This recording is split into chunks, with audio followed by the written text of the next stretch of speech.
All right, let's see if I think I got everything going. Using StreamYard again to stream. I think I've set everything up correctly. I guess we'll find out in a minute once people start typing in chat. If you are joining, one, hopefully you can hear me, and two, thank you for joining. And worked with Brickmania to produce as a kit. Oh, there's the chat. It's just populated. Welcome, guys. Thank you for joining. Continuing on with the work on the Mohawk today, we will be progressing onto the locomotive this time. Starting on page 35 of the instructions, bag C. The entire locomotive, seemingly, or it certainly appears this way, is contained in one bag, bag C. Cube, Austin, Marcelo, Carrot, Sam, welcome everybody.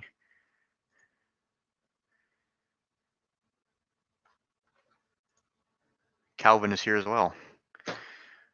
Glad you guys could all make it. Hopefully you do enjoy the stream. I can show you one of the things that I was working on last night or yesterday after the stream ended was my own Mohawk. You can see I've got 2791 here on the cab. Got the figures in, numbering on the front. Of course, this is separated right now. I am waiting to upgrade to get new wheels. The wheels that I had on there on the prototype originally were the ones that I primarily use for testing locomotives when I build them.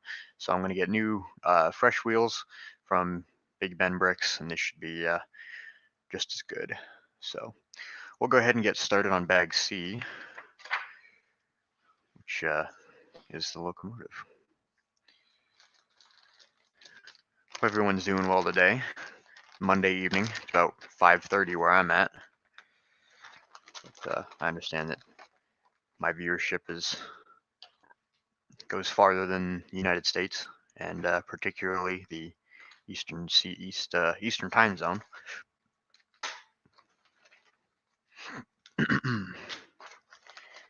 Got all this flex tube in here. A lot of flex tube on this model. That's how you know I designed it. Oh, there's even a second bag. What do you know? I can see the traction bands in there as well. That's nice. Got traction bands in this kit, of course, to aid with, well, traction. If you're just joining, thank you very much for being here. Here is the bag of printed parts. Some of those will probably look familiar. It's the printed bricks for the cab, the printed number plate, headlight, smokestack, gauges, and the builder's plates, and the printed M-size trailing wheels. So we'll put those off to the side because I don't think that I'll be needing any of those anytime very soon. Yes, the flex tube does come pre-cut, which is wonderful. They do use a mix of both flex tube and bars, which is a very nice. Flex tube can be a little expensive, especially the colors that I guess often are needed more than others. There's a nice bag of goodies here. You got XL wheels, got the ball bearing wheel sets used in the Pilot, 2 L motors, and 2 sets, 1 full and 1 backup set of connecting rods and valve gear parts, of course. I'm going to set those off to the side as well because I don't need those yet. Monopods, U-clips, and such. A lot of them on the locomotive. I don't know how many off the top of my head. Off the top of my head, I just pulled out the bag of minifig hands. There's quite a few of them as well. And even still, a third bag of flex tube.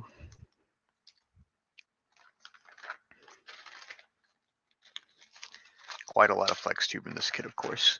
I'm going to move my notebook here off to the side, just so that I don't run the risk of dropping that or any of the things on it. There we go, that's better. And I get a little bit more space. Anybody working on any modeling projects this evening?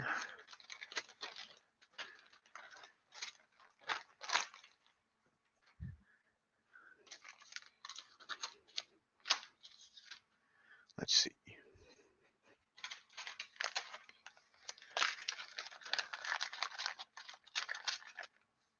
Does it only have instructions, or is everything included? Everything is included.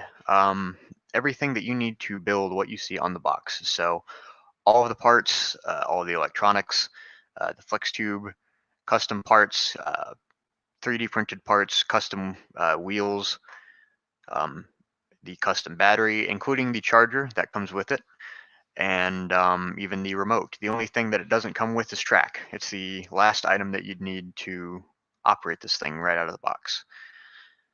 But not necessarily a real reason to put the track in, since this is just a locomotive kit.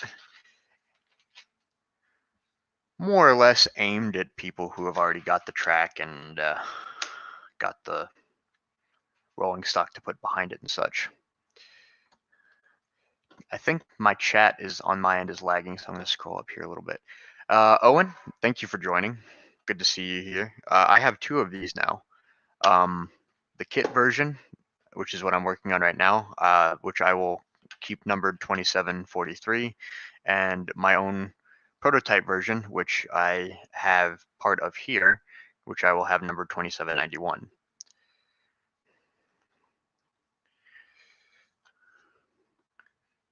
Now I will need to be making sure that I build this gear train properly and not mess anything up, because that is the beating heart of the locomotive, and that's the one thing that I definitely want to make sure that I don't mess up. There are a lot of parts in this kit. Let's see.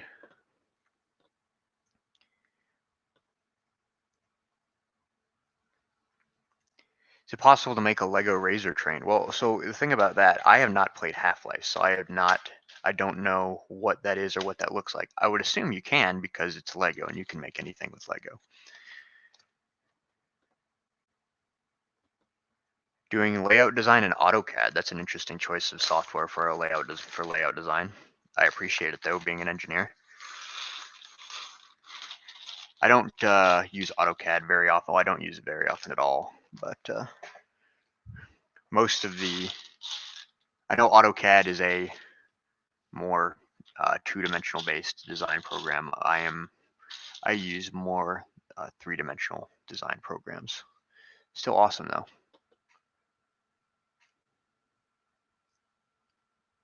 All the kits have all the pieces included with them. That is the way that Brickmania operates. There they are. I was looking for the correct Technic axles. So many parts, my goodness. I need to build locomotives with lots of parts in them. I'm going to separate the Technic axles out a little bit just to make it easier on myself.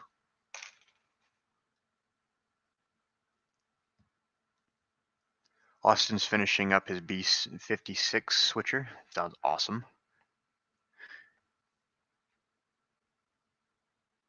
The custom battery is, oh, I can check for you. I think it's lithium ion. Wait a minute, I have one right here. I'm sorry. Lithium ion.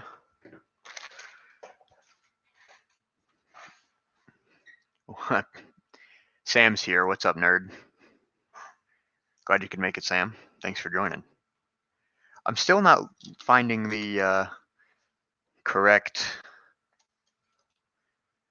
axles that I need, which is no one's fault but my own, because I don't have a building desk big enough. But what are you going to do?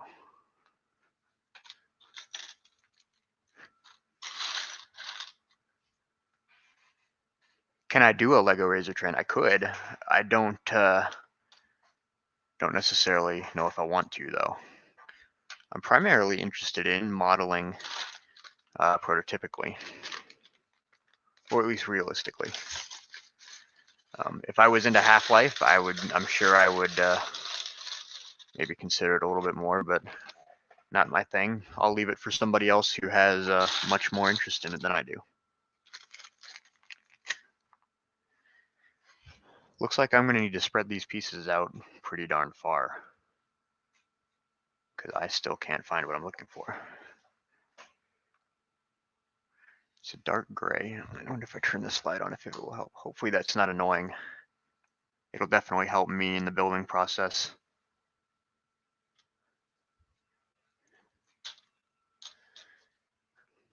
Already off to a great start. I'm literally on the second instruction step and I'm struggling. It's a gray Technic axle with a stop on the end and I just have no idea where it is. I've got the brown versions, but that's not what I'm looking for. Also, this one is 4 studs long. The brown ones, I believe, are only 3. Custom tables all the way around here. Yeah, that would certainly help, wouldn't it?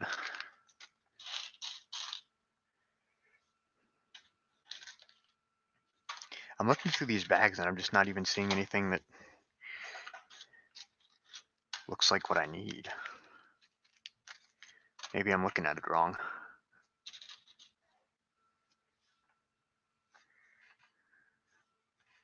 No, I'm definitely not looking at it wrong.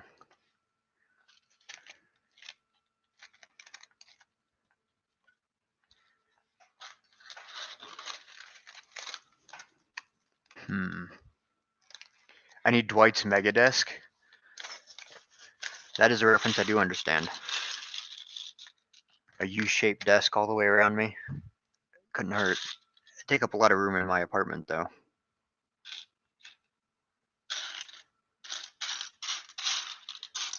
No, that's not it either. Man, I apologize. I'm not off to a great start tonight, am I?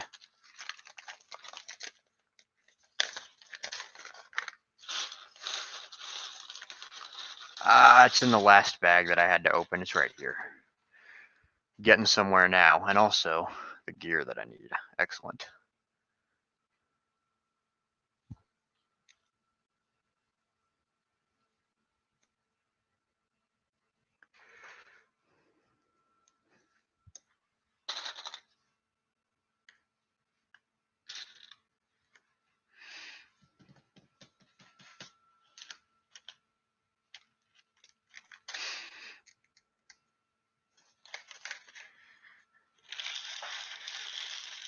I've always liked the way that Brickmania organizes their part bags. It just kind of makes sense to me, and I appreciate good organization.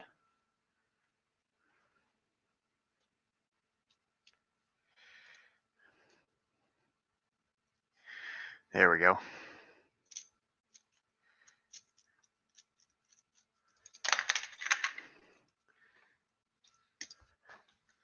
Now we are getting somewhere.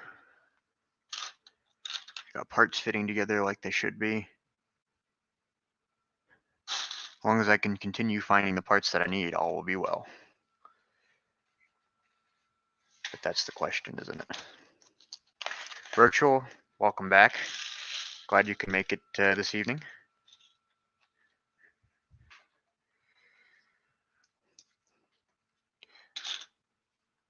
It's a bit late for in Enrico's part of the world, so he will not be joining us tonight, of course. So you stuck with me tonight.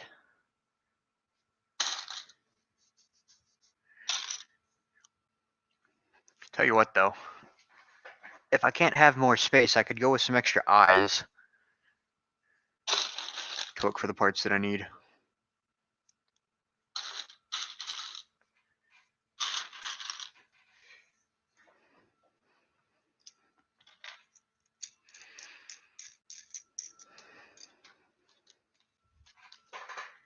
I don't even know if I saw those.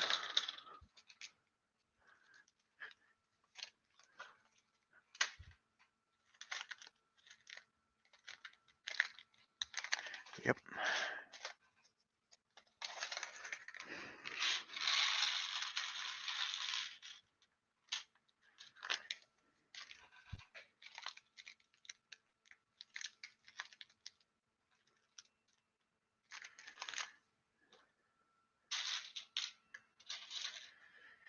We're starting the locomotive. Obviously, I would show you, but it's a bit proprietary. We're starting the locomotive as you would, as you'd want to start any locomotive design build, whether you're doing it from the instructions or not. Starting with the chassis and specifically the motors and gearing. I believe I've mentioned before, the Mohawk uses 2L motors and those are both driving the XL size drive wheels at a ratio of 1:1, meaning that for every revolution of the motor, the wheels will also turn for 1 revolution. And this arrangement has been proven to be quite strong, quite reliable, which is all the things that you want when building a steam locomotive. Strong and reliable. I did, when I was building this, my prototype model originally, I was set on using a single XL motor instead, but that did not work out. It didn't give me the performance that I was hoping for. It was able to pull a decent amount, but I wasn't quite happy with the performance. I thought it could go faster, and gearing up the XL motor for a speed boost did not turn out to be the best decision. So I resorted to using 2Ls. Not that that was a problem, of course. The main reason for looking into a single XL motor was in the interest of keeping the motors, using 1 motor instead of 2 motors. But I also didn't want to build a locomotive that didn't work as good as I think it could. So L motors it is. And we're back to the same spot. I'm struggling to find parts. This is riveting content, I'm sure, but I appreciate everyone's viewership.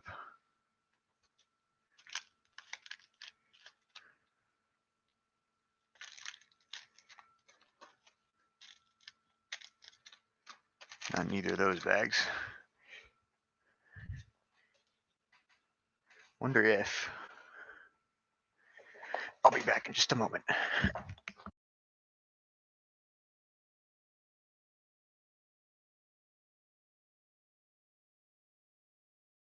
Alright, I've got a flashlight. That might help.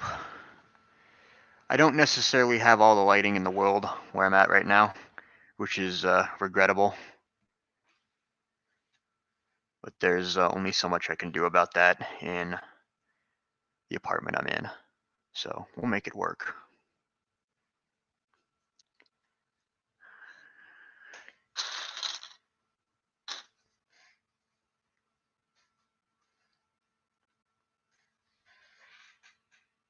Convinced it's a puzzle instead of a kit. Yeah, I would, that's about how I would describe it at the moment. Except you have to put the puzzle together in a particular order, which means you have to have the pieces that you need in that right order. And that is the challenge. I definitely think that after I get this and probably the other Brickmania kits that I have completely built, I will be swapping out my build table for something that has got something that's white on top, because this is not really the easiest thing in the world.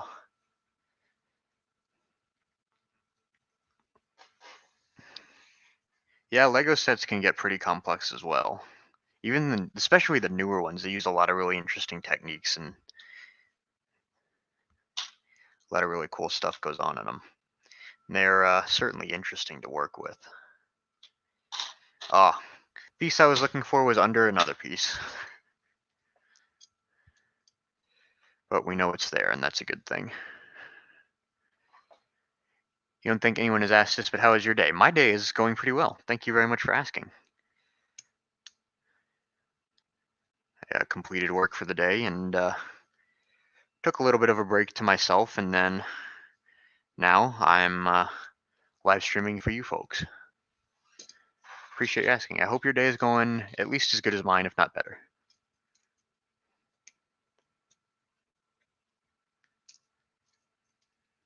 All right.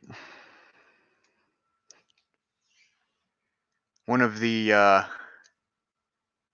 challenges, of course, with building a steam locomotive, and especially building a steam locomotive that will at some point end up in the hands of somebody else, that being a kit, a one-off model, anything along those lines.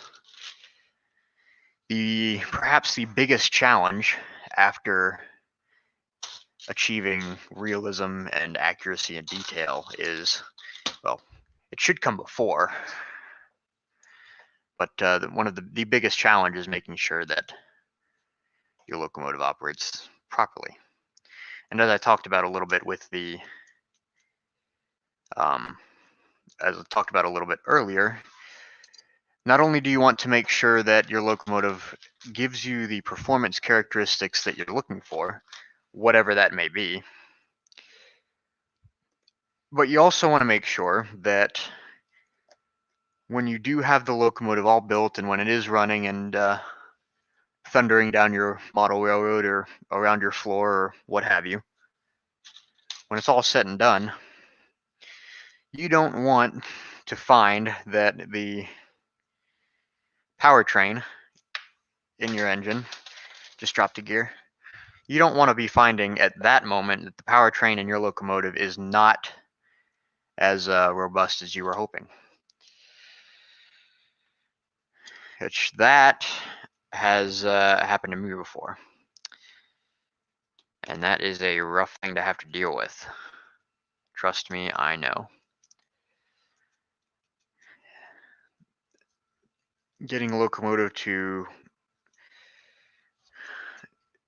operate in the way that you want can be a challenge. There's a few pretty good like rules of thumb for drivetrain, powertrain selection, that kind of thing, like motor selection. So it's not the most difficult choice in the world, but getting, especially if you're using like power functions motors or now powered up motors or things like that, i.e. if you're not using a train motor bogie, it does get a little bit more on the difficult side because you want to make sure that, well, like what happened on my Pennsylvania J1 some time ago, your gears don't come undone.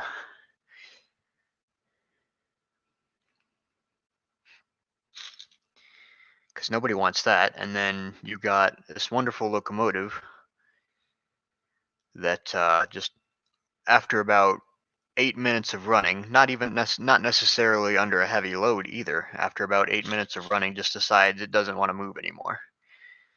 So it doesn't. That is definitely annoying to deal with.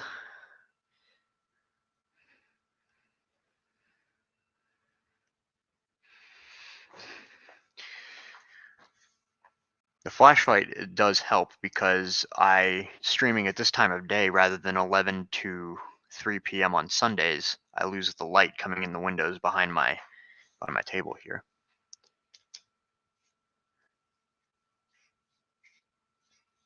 Thank you for the recommendation on the light bulbs. As bright as they might be, I don't actually have a whole lot of lighting directly overhead, but it might help anyways. Are we planning on building a single wheeler? You have to elaborate. What do you mean by single wheeler? You talking about like a 422?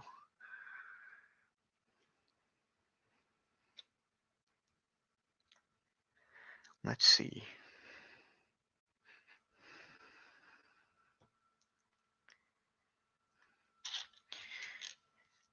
That piece should probably be grouped in with these here, but I'm not seeing it. Maybe it isn't.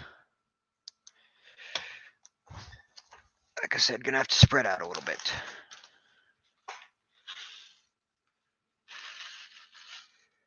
Wasn't grouped in with those. Darn. Any models I want to make from video games or movies in the future? Maybe a few. Nothing that I've worked on in a little while though, or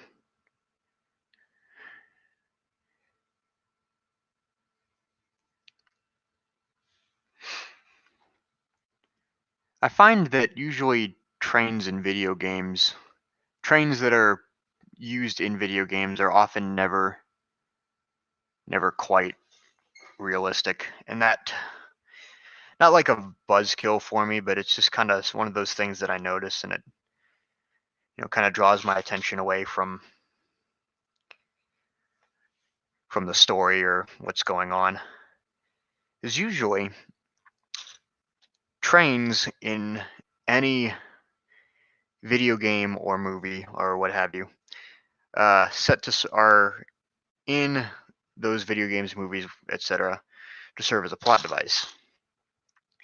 Basically, the train serves some purpose to the characters or to aid in the setting, that kind of thing. Case in point, consider the Red Dead Redemption 2 trains featured in that. The locomotives were, of course, based off of real locomotives. As far as I'm aware, it's the Thatcher Perkins, which is a 460 at the Baltimore and Ohio Railroad Museum, and the New York, New Haven, and Hartford, or New York and Hudson River Railroad, I think, number 999, which was a record setter. And the locomotives that they used in that were based off of those engines, but a lot of the cars and things like that were realistic, but the game designers, and there's nothing wrong with this, of course, the game designers added features on those pieces of rolling stock that set to aid in the story on multiple occasions. And those additions to those cars are not necessarily always accurate, or if they are, it's not something that I have researched as heavily, but it doesn't seem accurate when and I understand that I'm a bit more detail oriented, so I might know what I'm looking for. It doesn't seem as accurate when I see what's going on, and I cannot find any parts today. Terrible streaming. Let's look at the chat. Like a 420. I don't have any plans for that. If somebody were to make a model of the Central Pacific CP Huntington, I would love to have one, but I don't necessarily have any plans to make one myself.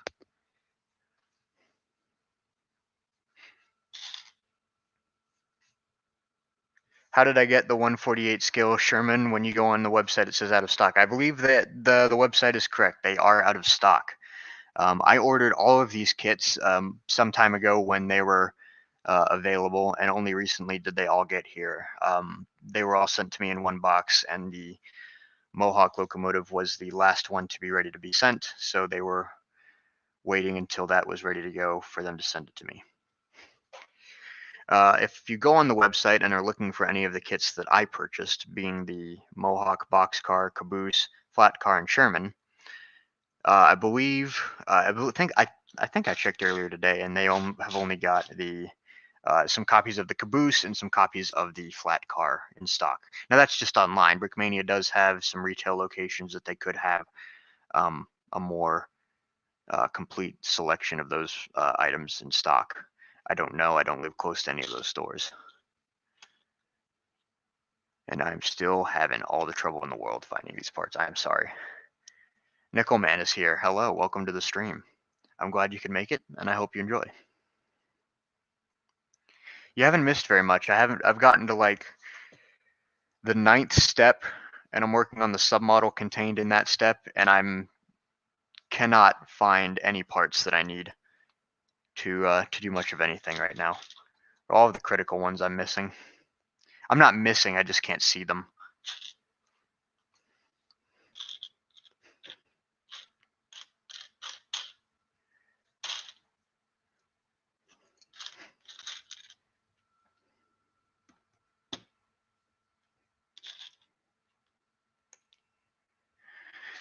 Doesn't help that I think that there's only one of these particular parts in this set.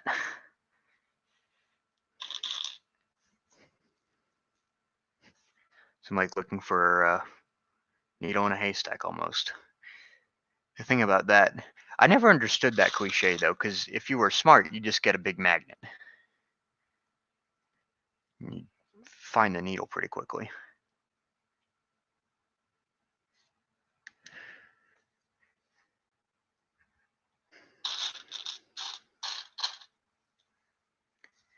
Unfortunately, Legos are not magnetic.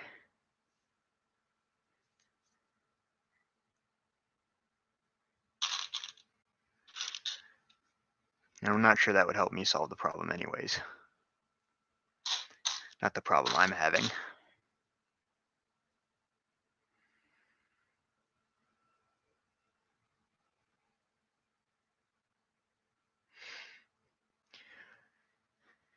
If this is the first of my live streams that you've watched, I am deeply sorry. Because usually they're not this boring. Well, they might be this boring, but all I'm doing right now is just looking for parts that I just cannot find.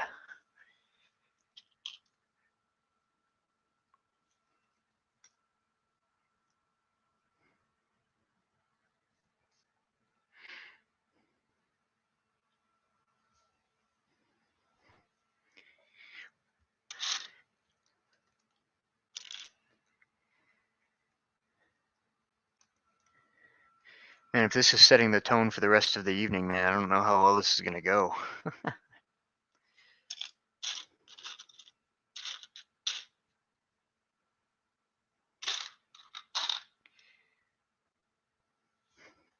It's a plate modified with handles on both ends.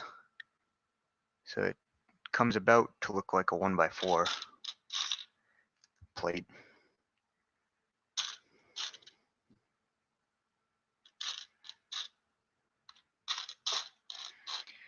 No luck. Absolutely zero luck.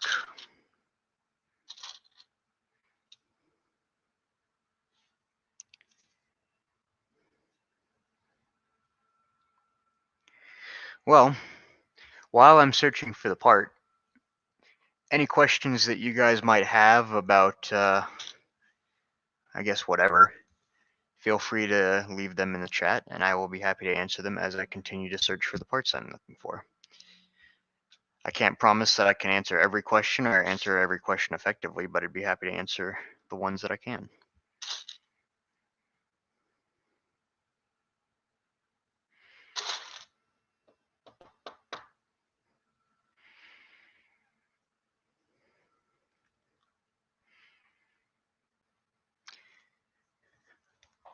There's a lot of 1x4 plates in here, and that's what's always throwing me off.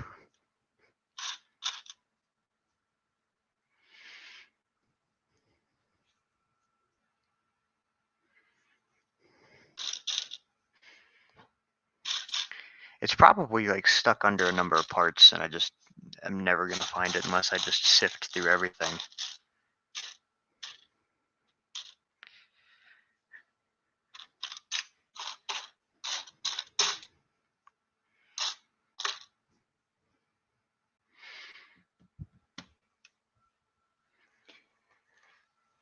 Have I ever built any European locomotive? I have, but it's been quite a while.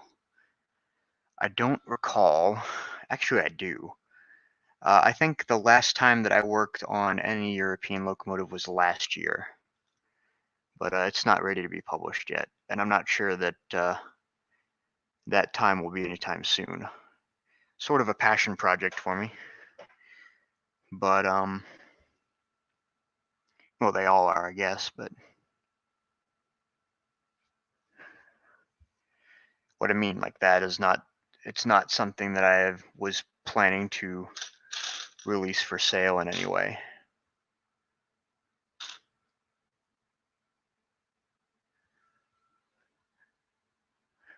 What's my favorite video game? I do play video games. I don't play very many because I have a very small selection of ones that I enjoy very much. I play Call of Duty very frequently. I have been a fan of Call of Duty since I got into the title many years ago. This is probably around the 2010 or 2011 mark. I've enjoyed Call of Duty ever since, and I've gotten just about all of them since then, and a few before the time that I really got into them. It's one of my favorites. I also am I'm a huge fan of the Uncharted series. I've played every single one of those, and those are among my favorite video games of all time. I love them. And of course, a pretty agreeable answer would be Elder Scrolls V Skyrim. I haven't played any of the other Elder Scrolls games beyond Skyrim, but I don't necessarily feel the need to. I know that Elder Scrolls series has got a huge following, and I know it's only grown since the release of Skyrim many years ago. It's hard to believe that game is already that old, but because I remember it coming out. I love that game. It's a fantastic game to play. Don't have a release date for the SD40-2. That question was asked yesterday. Kale gave an answer in the chat, but I do not remember his answer. A better answer that is then I don't have an answer for you. I apologize for that.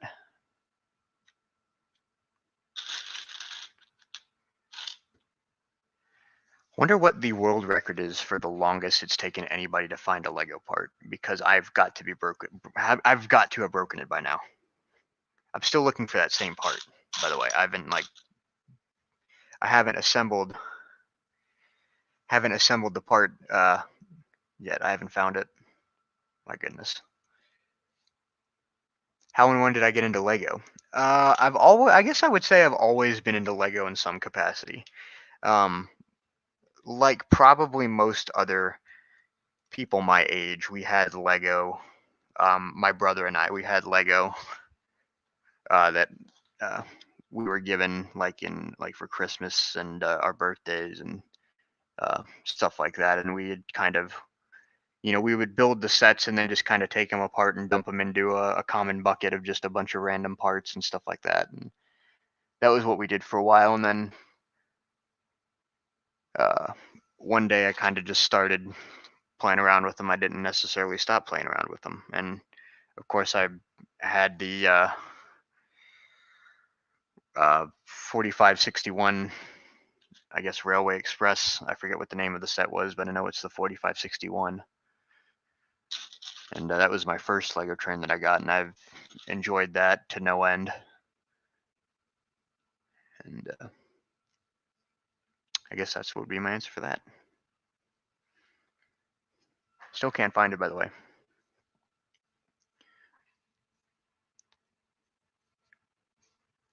ONR Pacific number 701 built the pilot truck using a 1x6. Would that be too long a correct scale? I have no idea. I'm not familiar with that locomotive.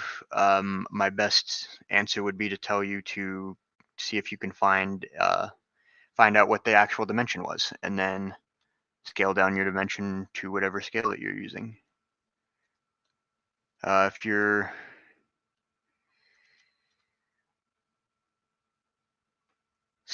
using the Penlug scale, or the scale that is what's called the Penlug scale, or is just 8 studs to 10 feet. 6 studs turns into 7 and a decimal, I think, feet, without doing the actual calculation. So, but I would imagine that if you're trying to stay as close to that scale as possible, I think that you could probably get closer than that dimension. But I don't know what the dimension is, so I could be wrong. Oh, Zach's here. Wow, you must be having a really boring evening too.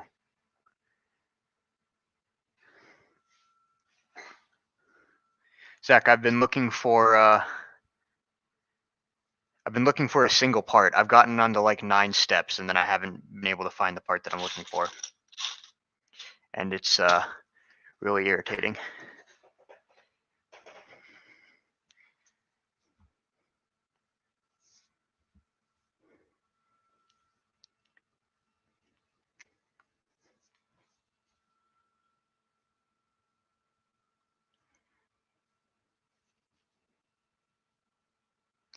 This is not going well at all.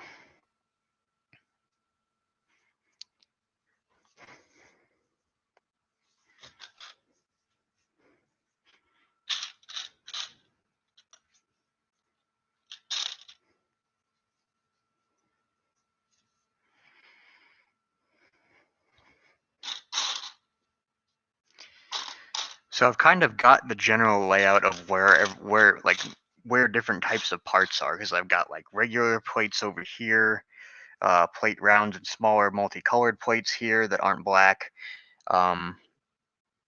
generic plates and Technic plates kind of in this area, as long as with some extra Technic parts, plate modified curved slopes, that kind of thing in this area, and then more generic small plates that are in black or dark gray.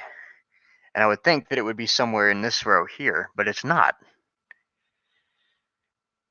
And there's only one of them, as far as I know, and I don't think that I have any of these to just replace it and move on.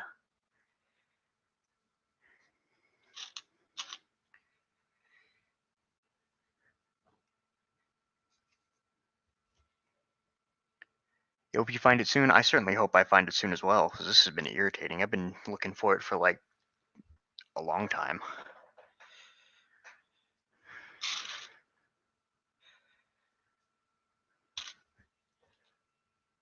What's the most complex locomotive I built, and which is my favorite? Those are some good questions. I wouldn't necessarily say that I have a favorite locomotive that I built, because at one point all of them were my favorite, and that's why I built them.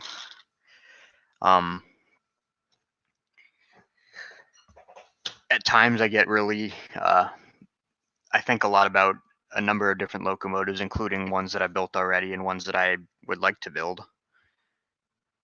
and also ones that I have in progress. So it kind of, my favorite just kind of rotates out as depending on which one I'm thinking about or how I'm feeling in that particular time. But the most complex would probably be one of two different ones. The Mohawk here, my prototype Mohawk, is pretty complex. The boiler and firebox structure, particularly, were pretty wild. I did some fairly clever techniques to get the shapes that I needed to achieve in that, and I'm quite happy with what I did in it. Another answer that I could give you for that is a locomotive that I have been working on more recently even than my Mohawk, much more recently, but I am not ready to reveal that yet. It is actually quite close to completion, though.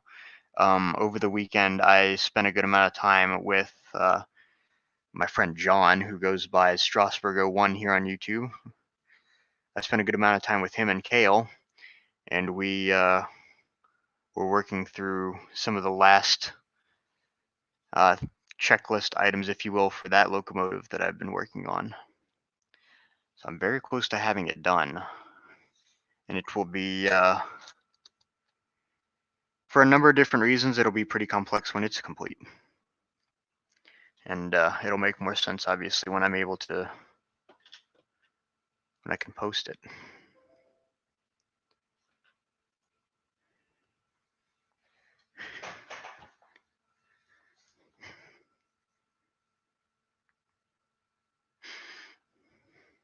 Man, I am really upset now. It's been like 30 minutes and I can't find this stupid part. This is really upsetting. And I know it's not, I know it's me, it's not the set, because I know that there's a number of quality steps that Brickmania kits go through before they're sold and before they're sent out. So I know, I know that it can't not be in here.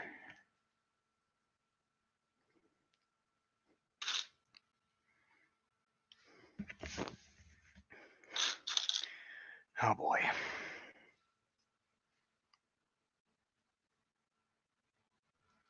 What's the oldest thing in my house? You have a Civil War cannonball that's at least 150 years old. That is really neat. My flashlight has got different settings on it.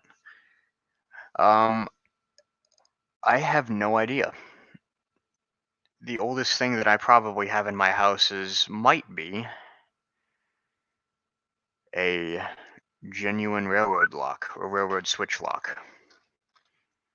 That might be it. I don't know if I own anything that's quite that. Actually, I'm wrong. I'm sorry. I have an original Pennsylvania Railroad timetable from that went into effect on June 12th, 1921. I would get it out to show, but it's nice and safely tucked away in my bookcase right now, and I don't want to bring it out. That's probably the oldest thing that I have. It's over 100 years old, or almost 100 years old. Anyways.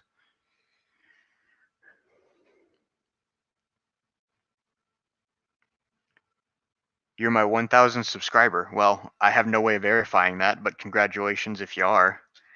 I did see that I hit 1,000 subscribers yesterday or today. Just happened to look at my YouTube subscriber count browsing through YouTube today, and I saw that. So, woohoo! I made it. Got 1,000 subscribers, but I can't find a piece that I'm trying to look for.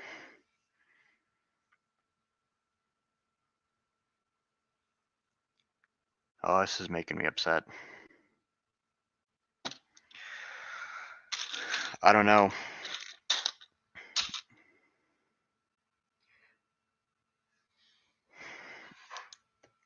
Probably find it right in front of me. I don't know. Said you'll build the NYC Heritage Unit and you can triple head with the 2 Mohawks. Well, you have to build the NYC Heritage Unit first to do that. And I have to build a second Mohawk to do that. And put my first one back together. So, got a long way to go. That'd be kind of neat, though. Everybody has been saying since I posted about having my own... since I posted about having a second Mohawk that I'll build, everybody's been telling me you need to double head them, and I'm sure I will at some point. I think there's a photo in the book that I got that details the L1 and L2 Mohawks. I'm pretty sure there's a photo in there of 2 of these double heading, so it wouldn't be inaccurate. I'm really sorry. I cannot find what I'm looking for. I know it's got to be right in front of me, but I just do not see it. 1,000 subscribers and 1,000 pieces. I've got closer to, well, right now I'm sure it's much less, but there's 22,783 parts is the final part count in this kit. So, but I've gone through a lot of those already. I built the tender last night in the display base, or yesterday morning and afternoon. This is really irritating.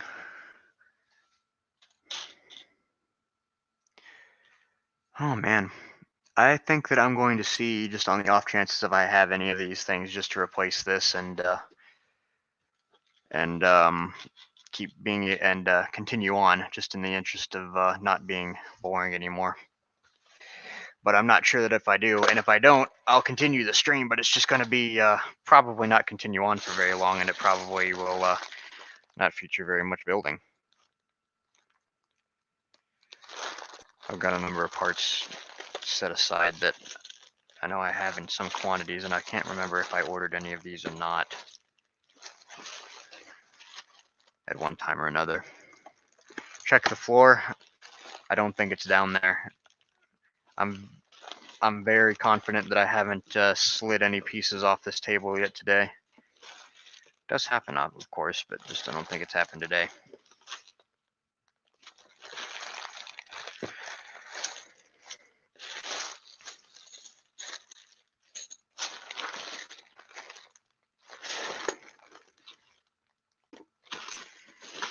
I don't see anything in here is what I need. I have to dig through some parts, and I know that's annoying, so I'm going to mute my mic for a little bit.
I don't know, guys.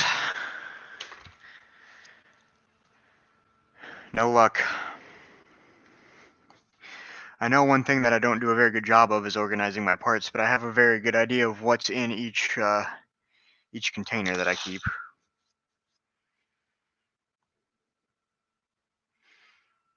I didn't find anything.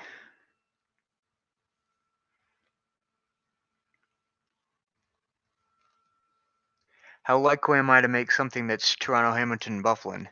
I'm sorry, Toronto, Hamilton, and Buffalo. If it's rolling stock, I might do one eventually. I don't have any real interest in it, I would say. It's not a road that I've had a connection to.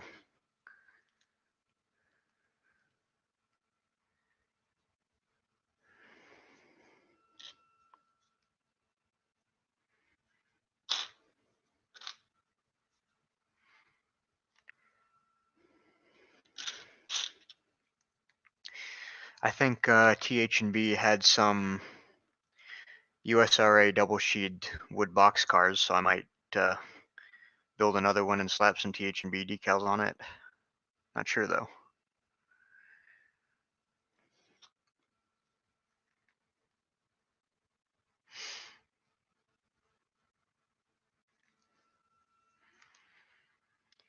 This is awful.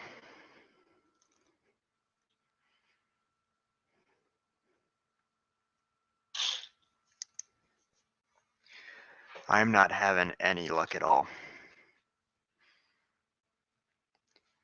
Toledo Rails is here. You've joined a very boring stream. But I'm glad that you're here. Thanks for watching.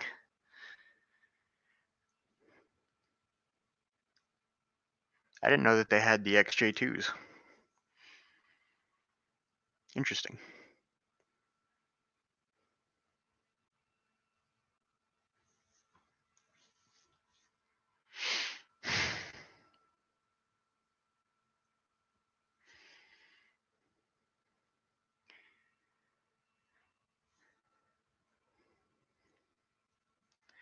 This is just awful. I'm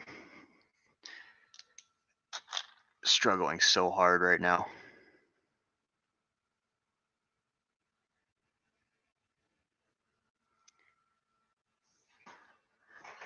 Not even a sliver of luck.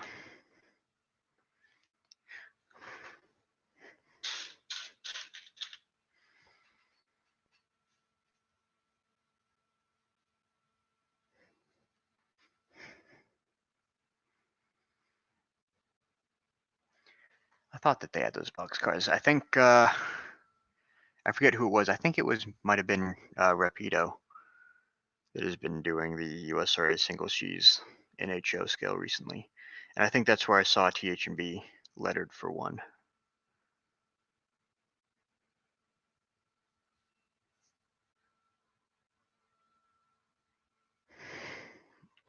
Seeing those cars is actually what drove me to retrofit my rebuilt steel with the double sheet wood last year.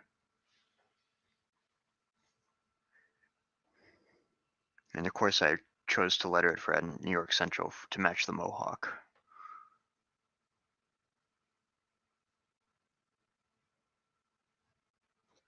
Wow. If you're still watching, I really appreciate it.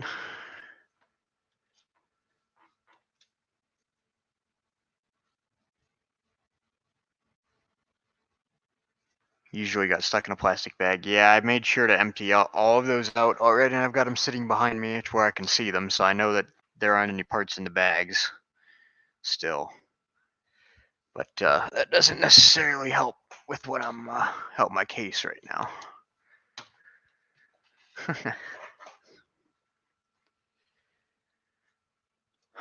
The only remaining bags that I have unopened are Technic pins and like 1x1 tiles and plate, brick, and the monopods, U-clips, minifig hands, flex tube, printed parts, electronics, anything like that. That's all that I haven't opened, and I don't think it would be in any of those. I definitely wouldn't put it in any of those, and I don't think Brickmania would put the part in any of those bags either. Check behind my ear. Good one.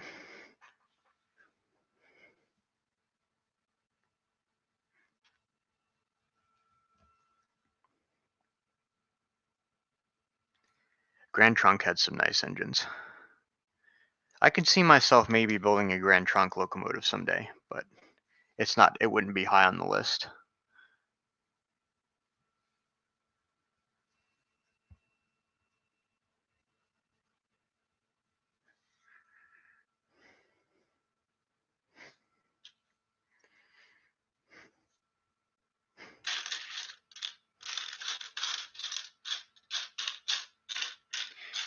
Try to spread out the parts a little bit more, or at least just move them around so I can look at them at different angles, because there's got to be that part around here somewhere. It's got to be around here somewhere.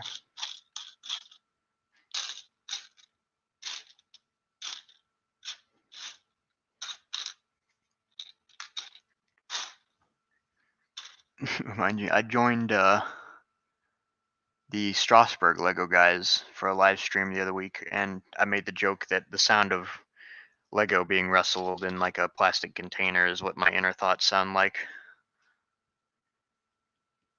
That's about what my inner thoughts are like right now.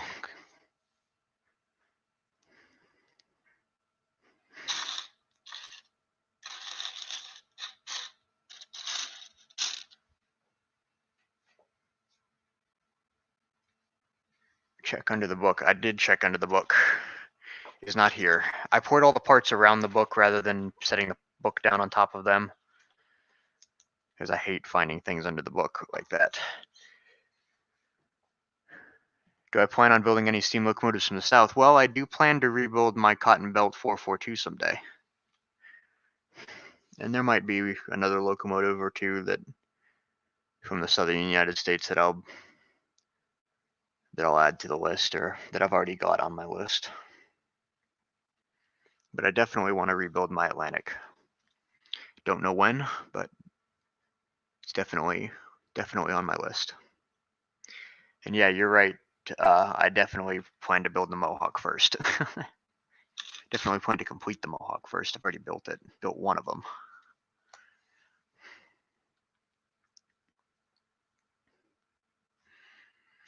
I'm really just not finding it. I would be very surprised to hear if it was not actually included in any of my bags, but I highly, highly, highly doubt that. But I have not found it in about 30 minutes of looking. What's the elusive piece? It is the 1x2 plate modified with handles on both ends. So it's about the size of a 1x4 plate.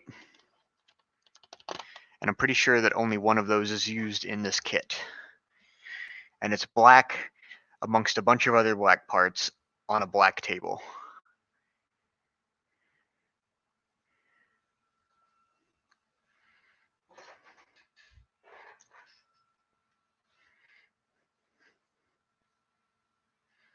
Planning on getting more into HO someday. I have no idea.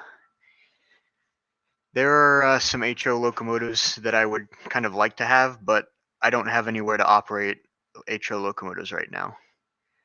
I've only got one, really, which is the brass version of my Cotton Belt Atlantic. And that locomotive currently is a shelf queen.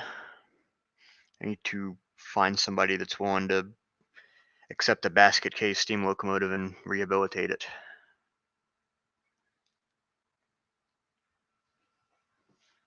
Central of Georgia, that would be cool. Nerd Brick, welcome. I apologize, but since you've joined a very boring stream. I'm looking for a part that I just cannot find,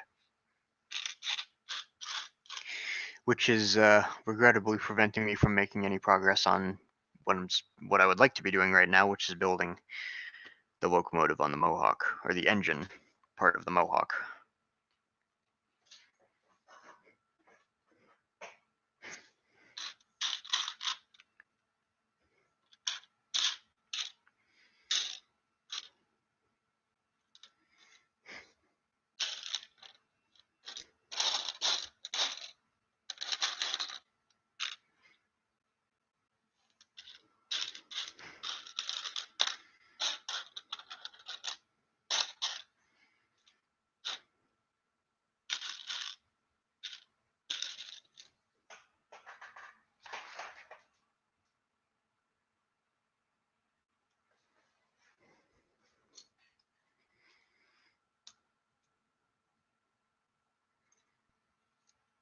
Not anywhere where I expected it to be.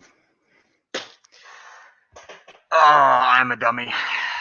But at least we got it.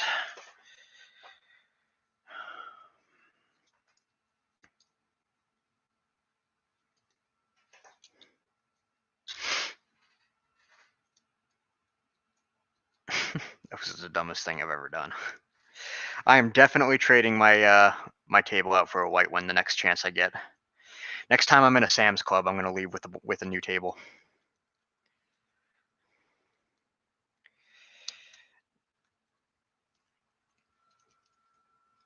I feel really good right now, though. Last place I looked. A lot more people are in the stream than I would have thought. Mark, I'm glad you're watching. Brian, I'm glad you're watching.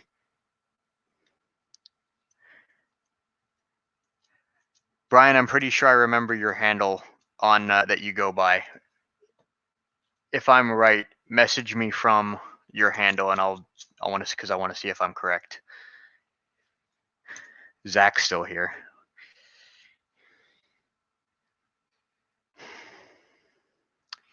I do feel pretty accomplished right now, I'm not going to lie. Now I can progress.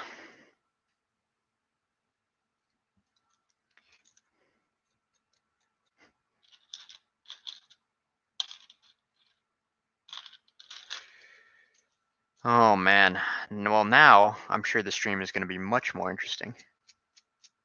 Ah, I was right, Brian. I'm glad I remembered. I'm glad that you're watching my my stream.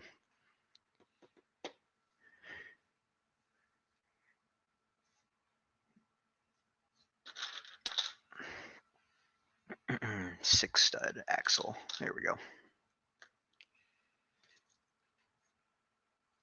Most interesting thing happening in your evening. Well, I don't mean to come across the wrong way, but that sounds kind of like a boring evening. I'm just joking. I am very glad, as always, for anybody who decides to take the time out of their day to come watch me live stream. I do very much appreciate it. It means a lot. And hopefully it's entertaining, educational. You know, what we'd do is just sit here and talk trains and Lego, but that's the kind of content that I would tune in for.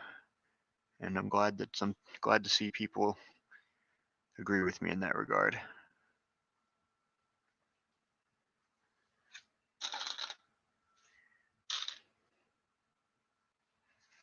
How long is that part that I need? 9 stud.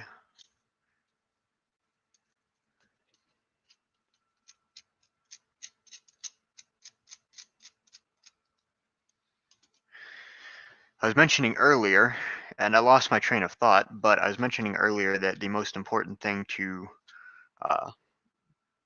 one of the perhaps the single most important part of any locomotive, and particularly any steam locomotive that is not powered by train motor bogies. Not that there's anything wrong with those, but a very important component is the drivetrain. And as I was saying, for this, I tried using an XL motor. It didn't work out.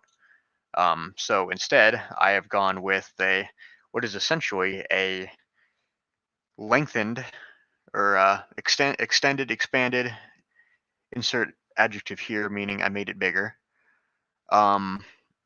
version of the powertrain that was used in the S160 280 steam locomotive.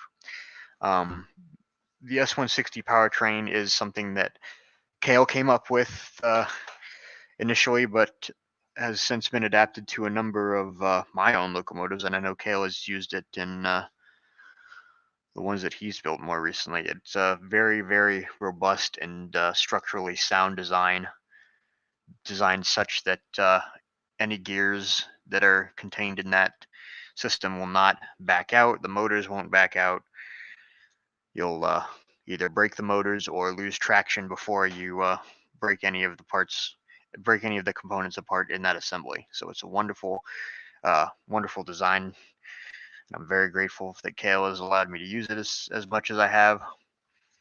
But that has allowed me to build a number of models that I am, like my Buffalo Creek and Golly 280 number 13, that uses the same system.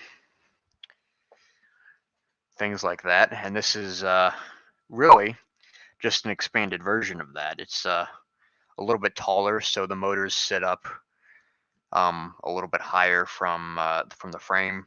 It allows me to put the motors into the boiler and have the boiler sit at the correct height. It's it really is just an expanded version of the S160, and it works very, very well. I did test run this locomotive, or my prototype version of the locomotive, a lot when I was designing it. It was, of course, I wanted to make sure that it did not break itself apart. It did not suffer any tremendous failures when in operation, and my my prototype didn't, and the gear train, powertrain, any of the critical components like that were not changed in operation, or not changed as this kit was being modified for use in as a Brickmania product. So that being said, now I have a design for larger locomotives that would do better to be driver powered, like large 284, 484, 482s, even some 282s, that kind of thing. It works very well for that. But we've also got the smaller version, which is used for smaller locomotives like 280s, potentially 262s, some 282s, generally smaller locomotives that you would want one motor in. So having both of those things is absolutely wonderful, because it means that instead of sitting down to build a locomotive and just spinning my wheels, so to speak, for hours upon hours upon hours, trying to work out a perfect power system or a perfect gear train, I no longer have to worry about that. I can just use either of those two and adapt it to the case, whatever the case may be, which is very nice to be able to do.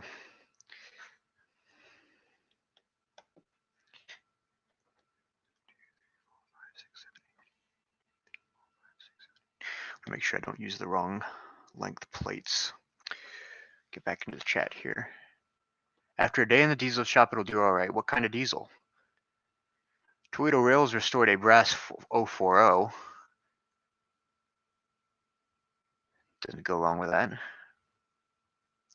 Do you live by any railroad tracks? I do. I actually live by a couple of different main lines. Without revealing too much, I live near a CSX main line, and I live near Norfolk Southern main line. I hear trains almost every single day, which is quite a nice thing if you're me.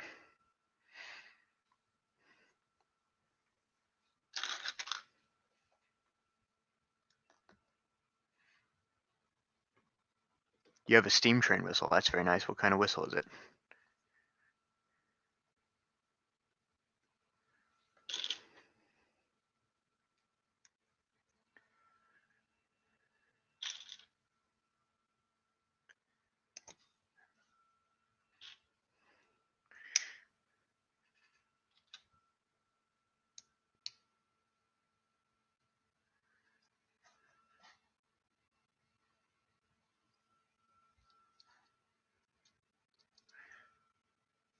Excellent.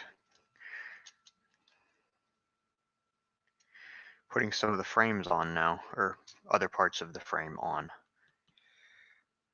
Starting from basically what is the third driver axle, working my way forward, and then also backwards.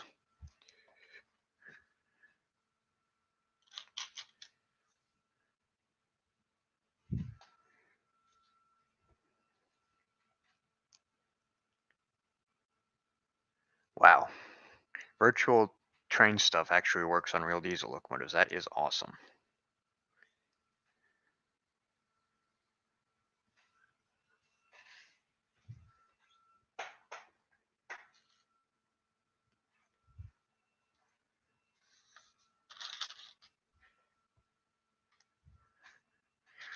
We are now moving at the rate of light, at the speed of light by comparison to earlier.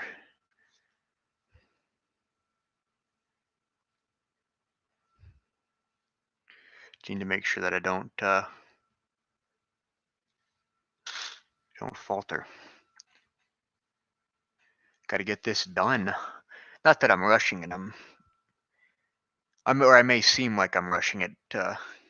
It's definitely not what I'm really doing. I am, for one thing, I am taking my time and making sure that I do things properly and correctly. But I'm also building a little bit on the quick side. He's a hostler. Nice. Hostler for ONR. Wow. No wonder you like him so much. Completely understandable. That is really cool. Thank you for sharing that with us.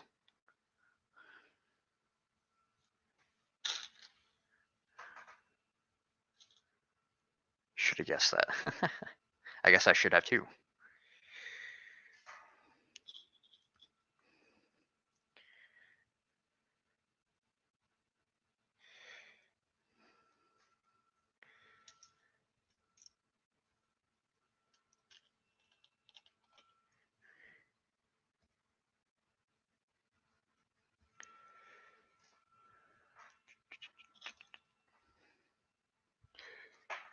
There it is.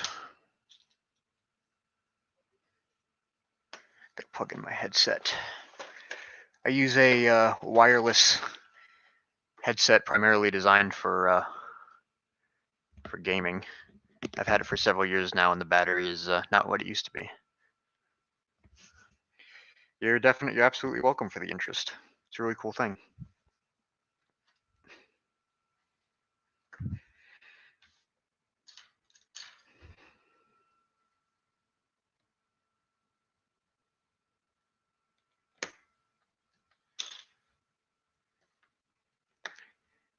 Nope, did not put that on the right way. At least I caught it now and not 50 steps from now anyways.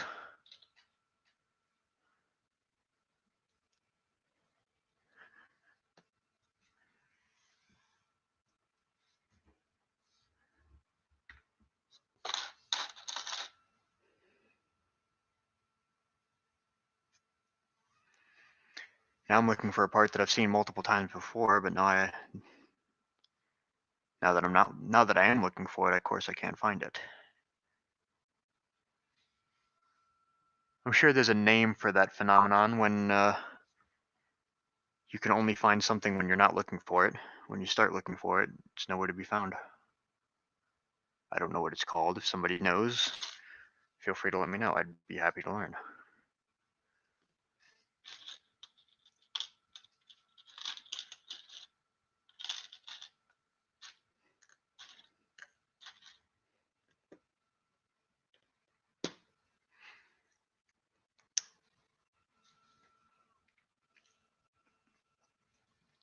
There is a lot of engineering in them. That is for sure.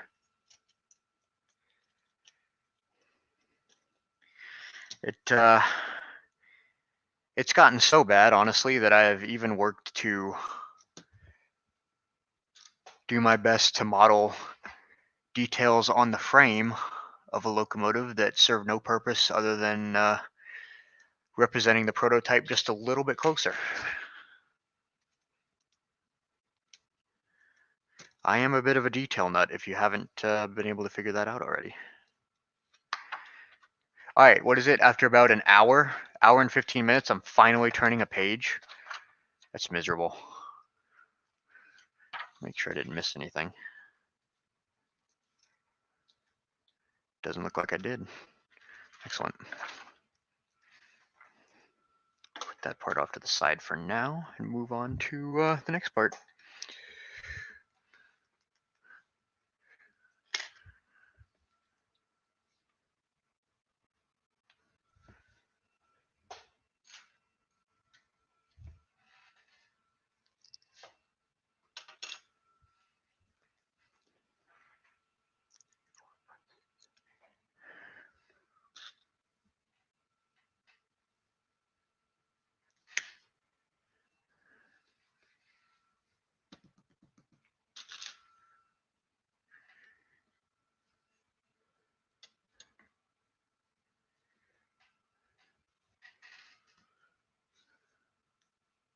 Detail is a blessing and a curse. I absolutely agree it is.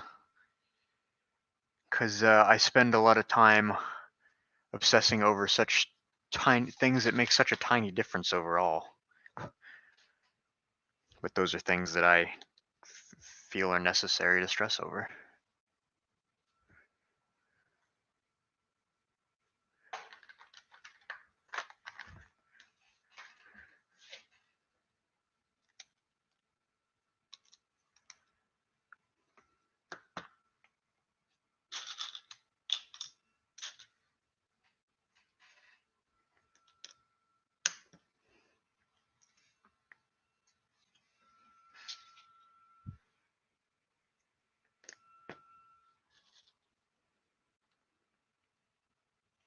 It's like using minifig hands for brake shoes, exactly. I actually did sort of represent the brake shoes on this model initially, but when I went to put in the traction bands on my test model, it conflicted with the brake shoes, so unfortunately I had to take them off. Not the traction bands, of course. I had to remove the brake shoes. In the grand scheme of things, it's a minor detail. I would still prefer to have that represented here, but just wasn't going to work, and I would obviously prefer the locomotive to have more traction than a brake shoe detail. If that's the choice I have to make, then for me it's a very obvious answer.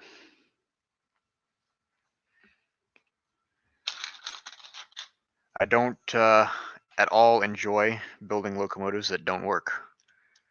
I always build mine to work and to work well and work with minimal problems. I know it's just about impossible to build a perfect locomotive. I don't think that I've built the perfect locomotive yet.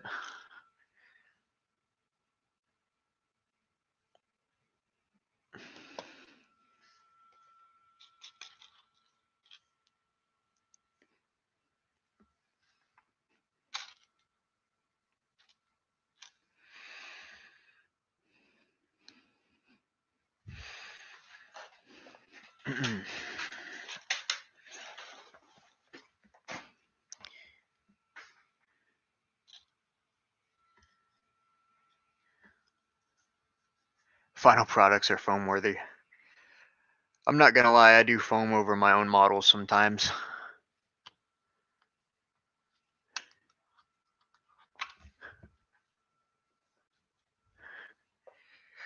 There's a term that Kayla and I use. It's called when you have a moment when you're building a new model, or in our case, more often than not, a new steam locomotive. You have a moment with it, and it's just you are working on it for a while, and you put a bunch of components back together, and after having it sit apart for so long, and you put a bunch of components back together, and you kind of piece it back together, and then you set it down on your display tracker on your desk, and then you just kind of lean back in your chair and then just look at it for a minute, and then you're just like, yeah, that's exactly what I need to be looking at right now. It's like everything kind of just falls into place. Everything looks like it should.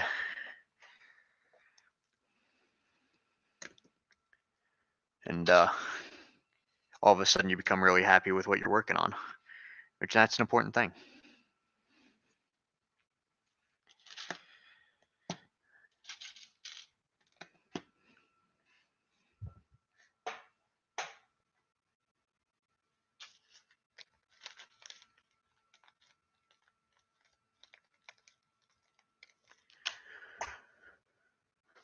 One of the things that I am really excited about in this particular version of my Mohawk is the use of 3mm diameter rubber hosing for some of the more intricately bent piping detail around the smoke box, as opposed to using flex tube, because like I did on my pilot model. Not that I have had a problem with flex tube. I've been able to make it work on for pretty much anything that I use it for. But if we're being honest, flex tube is certainly can be a little hard to work with. So having an alternative that's the same size, same diameter, but much more easy to work with is a very, very nice thing for me. And I'm very excited to see how it works. I'm sure it's going to work very nicely. But obviously, I have yet to have any real experience with it yet. So we'll have to see about that when I get there.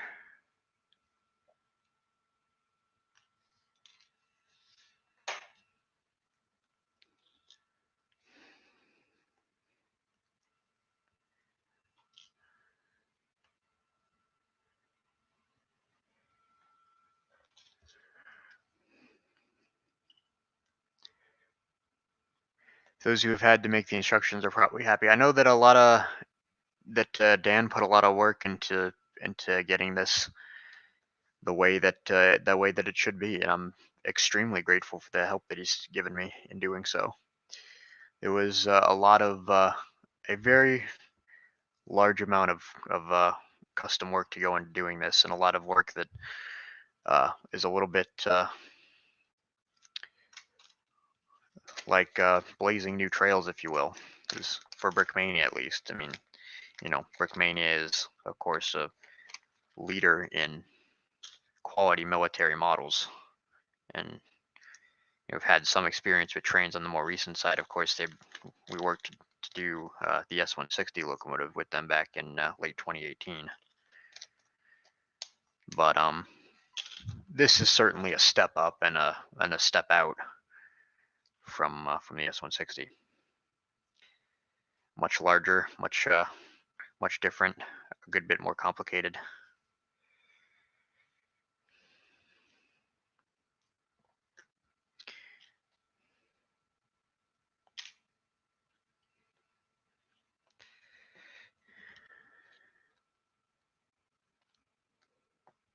It's the longest time I've had locomotives or models on the workbench or table for. Probably the longest. Well, I've had a pair of locomotives sitting on my build table for almost a year at this point, and I haven't published them. Which is, of course, it's nobody's fault but my own. But I do really want to get them done, and I'm going to here fairly soon, I would say. I'm definitely getting to the point of being closer to done than not. I've been there for a while. It's just, unfortunately, it's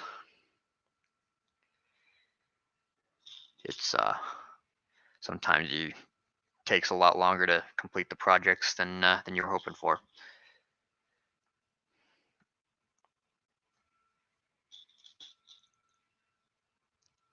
For me, it's not about how long it's been on the table, but getting it done in the first place.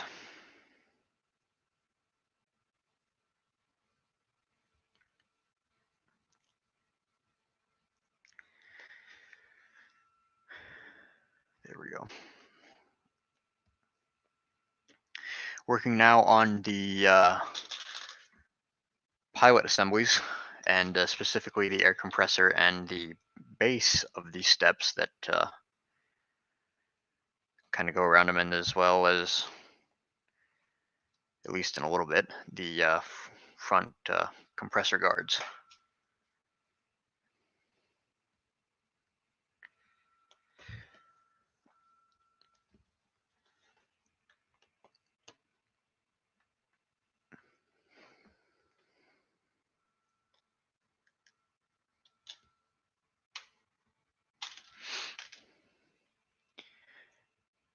That point when building a model, when it ceases to be an assembly of random parts and components and starts to look like the real prototype it's based on. That's very well said.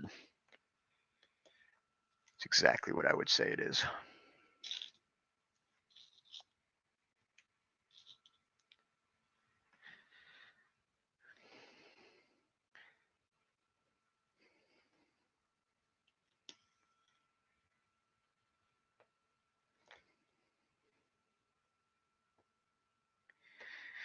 Just looking at this, and I really did use an uncanny amount of flex tube in this.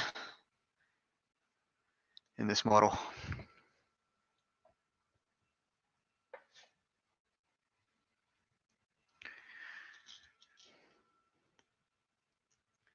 An ES44 AC on the build table. It's been there for almost a year. Yeah, I definitely understand what you mean.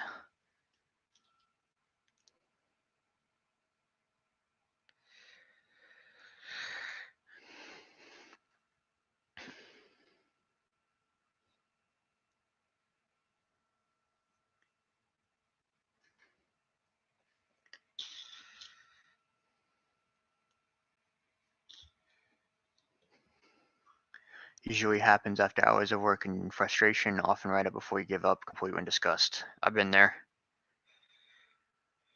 Certainly been there before. It does happen. I almost completely gave up on the Mohawk, actually. There was one or two times that I just wanted to completely throw it out the window and start over entirely on a completely different locomotive and different approach to what I was trying to do. But I am extremely glad that I didn't do that. Because to be honest, the L2A Mohawk is one of the locomotives that I have wanted a model of for years and years and years. Probably, excuse me, didn't want to sneeze on my microphone. Probably one of the locomotives that I have wanted to have a model of in Lego for the longest amount of time.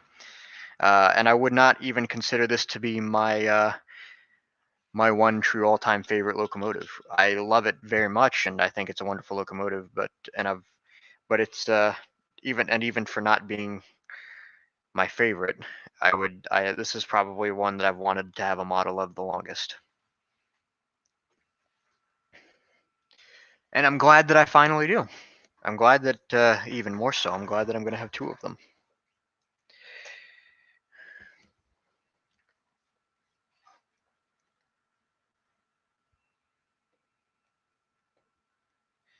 I'll make sure that I get all these plates and tiles mounted and aligned in the same direction. It's one of the things that the detail nut about me hates is when I put a bunch of plates stacked on top of each other and they're a little bit misaligned. I always do my best to mitigate that. All right.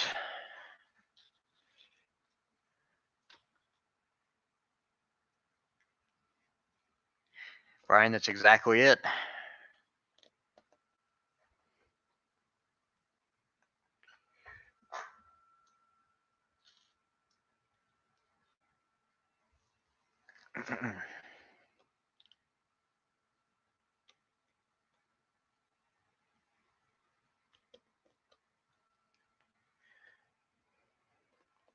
Yeah, there's a lot of piping on the Mohawks. It's a very classic look for the New York Central. The Alesco feed water heaters on the front of the smoke box and all of that piping down the sides. It's particularly a favorite look of mine. I think it's awesome. I think it's a wonderful and interesting representation of 1920s steam power, northeastern steam power. It's easy to get drawn up in the swept away by the later steam locomotives. You know, everybody loves the daylights and the FEF3s and the whatever else have you, but there's always and nothing not to say that there's anything wrong with enjoying those. Certainly isn't. For a lot of different reasons, I enjoy each of those locomotives and more for different reasons. But I also think that good old 1920s steam has got a lot to offer the world.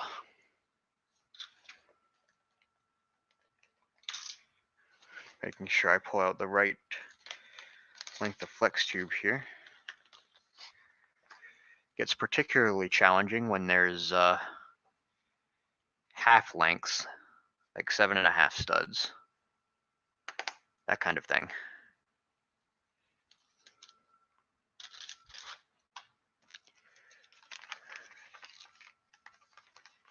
Yeah, Kale did refuse to allow me to give up, and I'm very glad, because I didn't really want to give up. It's just, you know, obviously a high level of frustration at the time.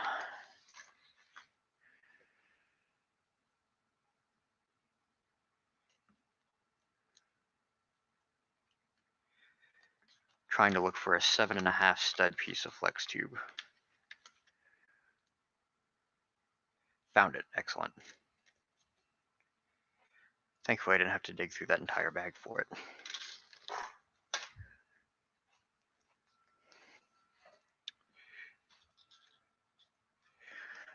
Someone did do an Erie triplex. Nate Brill, I think 5 years ago at this point, built a Erie triplex, and it is, even for being 5 years old, I think it's 5 years old, even for being that old, it is a jaw-dropping model.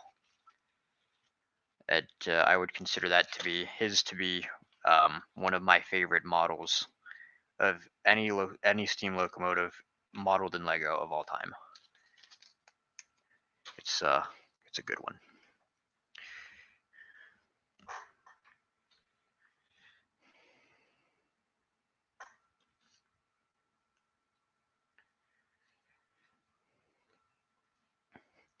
Work on a narrow gauge truck design. Use the new style wheels from the hidden side train set. Excellent. I hope that works out.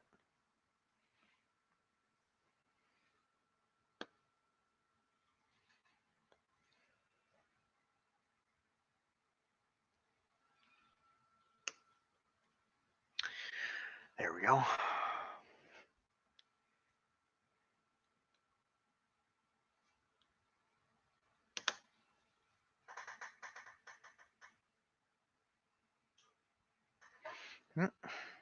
Need to adjust the height those monopods set at a little bit.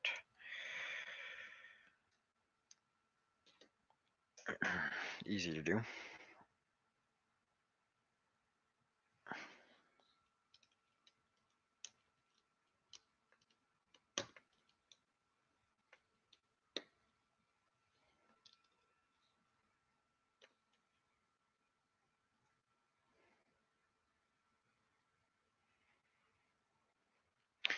Making sure everything is aligned properly. There's a lot of nice detail in the pilot, which I understand is hard to see right now, but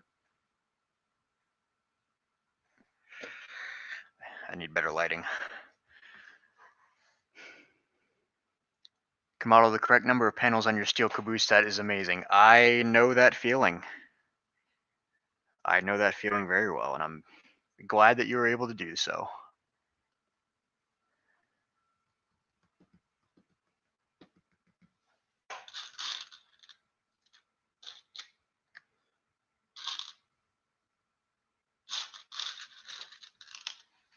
British Bricks is in the chat. Welcome. I'm so glad you could make it. Thank you for watching, and I hope you enjoy.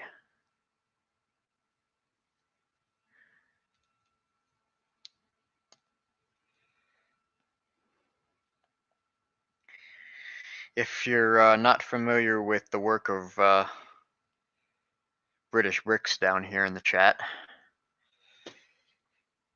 he is the winner of the global winner, if I'm recalling correctly, of the Best Steam Locomotive Award for the Bricktrain Awards, with his amazing Prince of Wales LNERP2, which is a very well-deserved win in my opinion.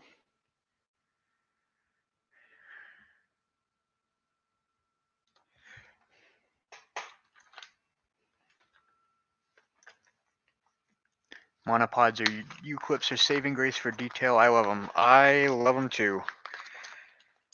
I use about 1 million of them on every model that I build nowadays, give or take a few. Mohawk and the Pilot uses the Brick Model Railroader 747S coupler, mounted at the proper height. So if you wanted to attach cars to the front end of this and push them or pull them around, you can do so.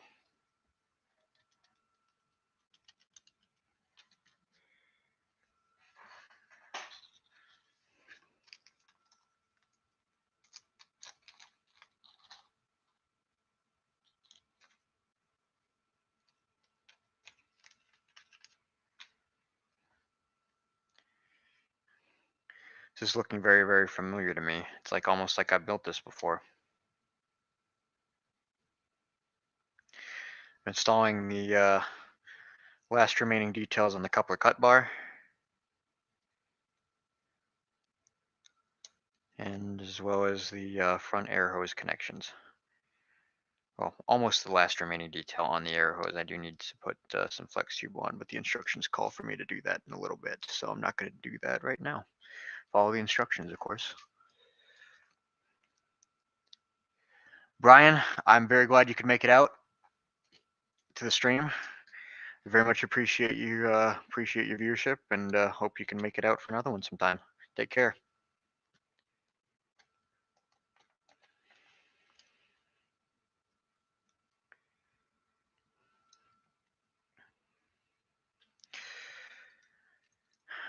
Got the pilot assembly on.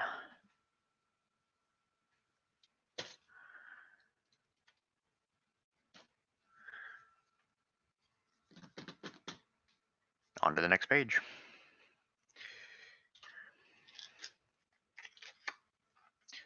Strasburg 01 is here. Welcome, John. Glad you could make it. You missed all the boring bits, thankfully. I was searching for parts for a single part, for a good long time. Have since found it and have been able to make more progress. Thankfully. That was rough, I'm not gonna lie.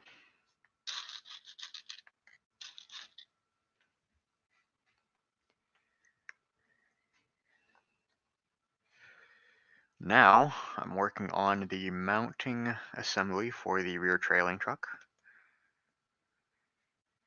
This is an interesting challenge that I had to deal with in building and designing this locomotive. So this has of course got a single axle trailing truck. And I had to engineer a connection point for that trailing truck around the rearmost around the number 4 driving axles. It was a quite interesting challenge, but I'm glad that I figured it out, because I had to mount the connection point more forward than I would have liked, but still be able to mount it in such a way that it's strong enough to accomplish what I need it to do, which it is. It was just took a little while to figure out.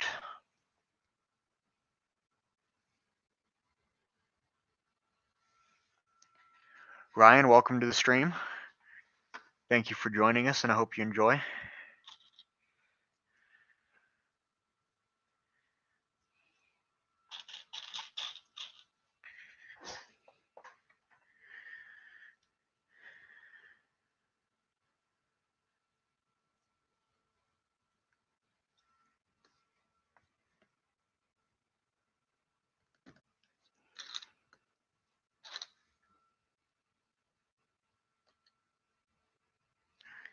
There we go.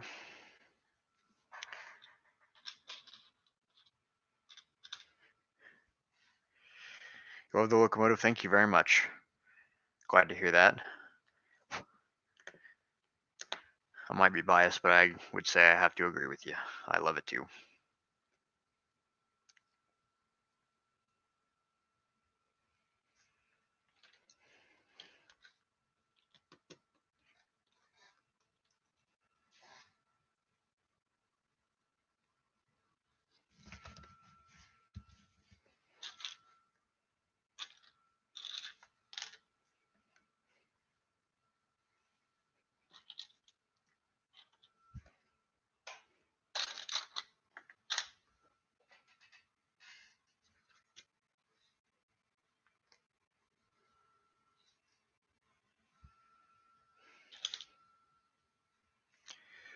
Again, making sure I don't miss anything.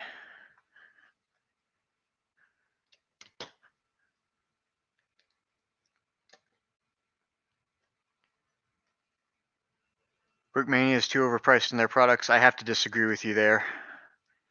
I know firsthand the amount of work that Brickmania puts into their products, and while they are expensive, I think they are appropriately priced.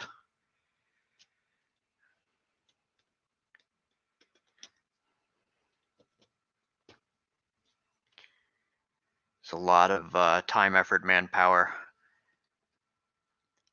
etc. You name it, goes into these kits. Goes into any Brickmania kit, and I know it's, again, like I said, I know it prices can be up there at times, but I think it's priced appropriately for what you get.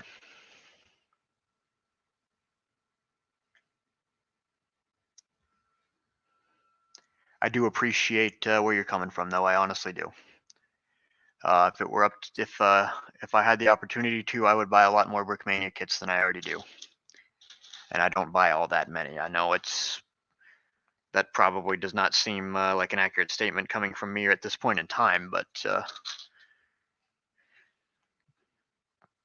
trust me, I do not spend my time looking for opportunities to spend money on Brickmania as much as I'd like to. They do have a lot of really nice products, a lot of really nice kits, and ones that I would love to build, but just not in the cards.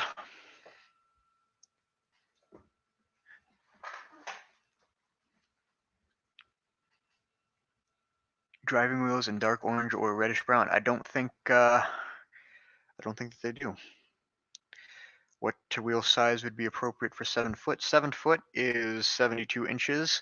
If my my mental math and mental or my memory is correct, then you will need a wheel size that is either an XL wheel or a half step up from an XL wheel, which is what I would call an XL.5. So which is right between the XL and uh, double XL wheel. The XL.5 wheel scales out exactly to 75 inches if you're using the 8 studs 10 foot rule. And XL scales exactly to 69 inches. Luckily for us, 69 inches is a pretty common driver diameter for American locomotives, particularly fast freight locomotives like the Mohawk. Mohawk had 69-inch wheels. 69-inch drive wheels, I should say, sorry.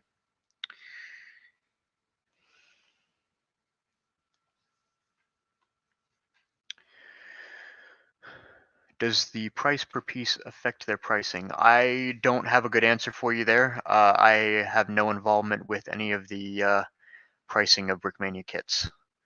I do believe that they use a price or a price per piece model, but don't quote me. Good wheel size for NNW 611, 69 inches. NNW 611 has 69-inch spoke wheels, so I would highly recommend XL because it'd be a perfect size if you're modeling an 8 studs to 10 foot.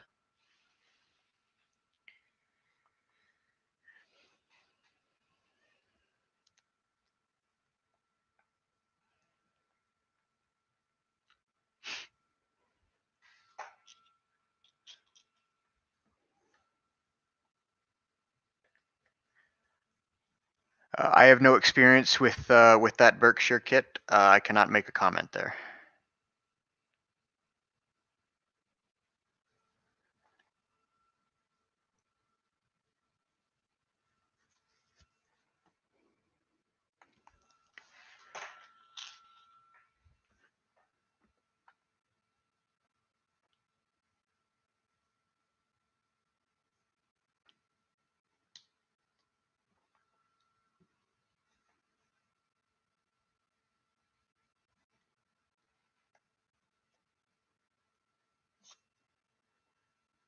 Let's see. Building the trailing truck now. And remembering the detail that I chose to put in there.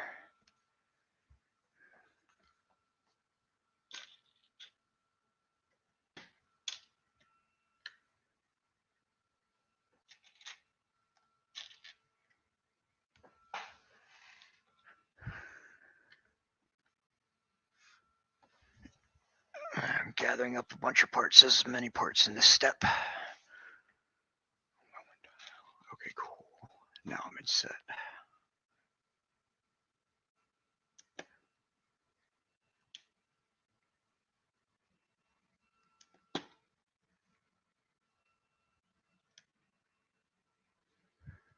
Let's see here.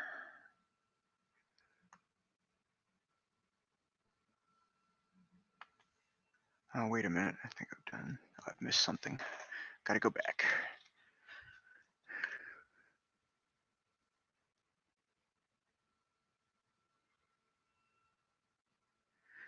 I thought so. Okay. Now we're in business. Crisis averted, everyone. You can stop panicking now.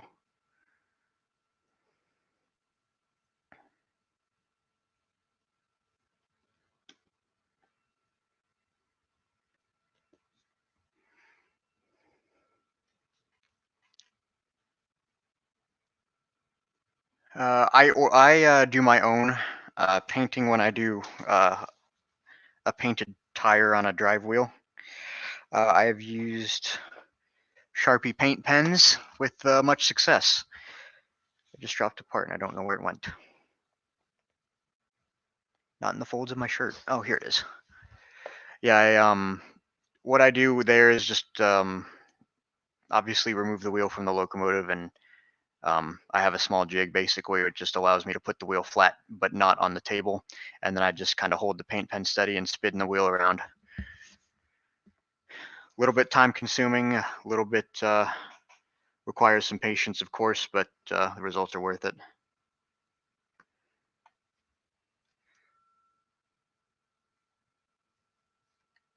You're working on 2719. That sounds nice.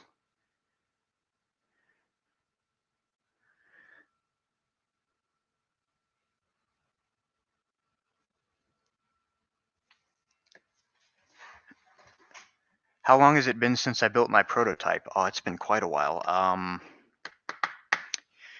In the state that it was before I received the printed parts from Brickmania and started putting them on, like I showed at the beginning of the stream, well, like that, figures in the cab, and I've got the tender over there sitting out. It's been sitting in that state for quite a while. I would say probably early fall. Maybe not early fall, but sometime around in that time frame was the last time that I did anything with it. Obviously, I had at that point completed it as much as laying out the instructions as best that I could and knew how in Studio, and had already sent them over to Brickmania, or already laid it out and was preparing to send it over.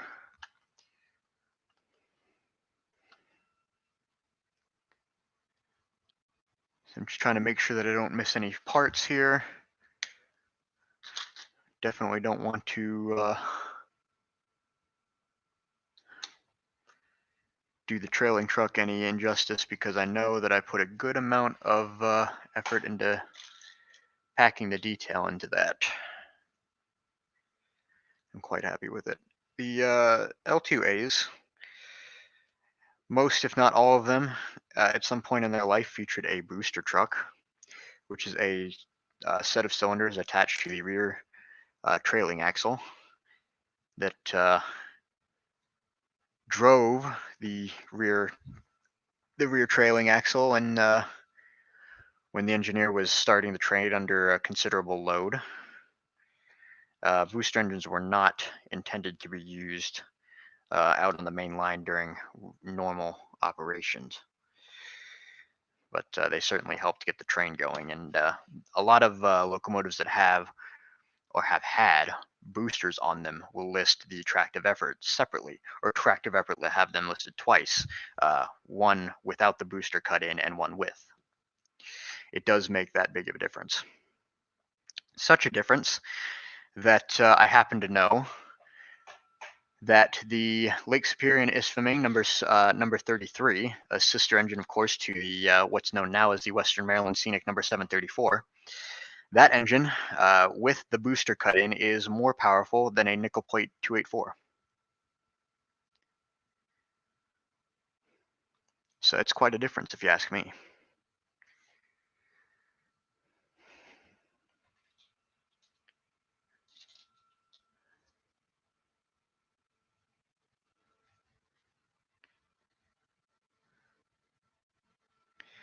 And I went to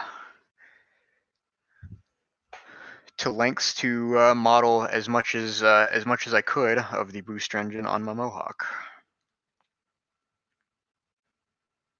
I also modded a little bit of the suspension of the interior of the inside frame suspension detail, which I'm also very happy about.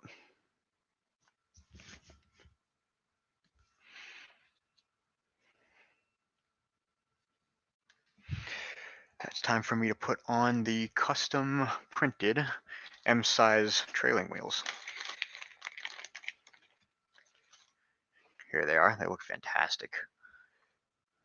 It's the same size as a Big Ben Bricks medium driver, thinner and solid instead of spoked. You get 2 of these in the kit.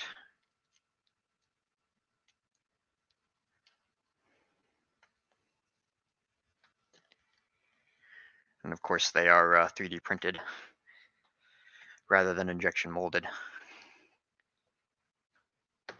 You take a little bit of force to get them over the axle, but once you got them over the axle, they're quite good. You'll never have a problem with them.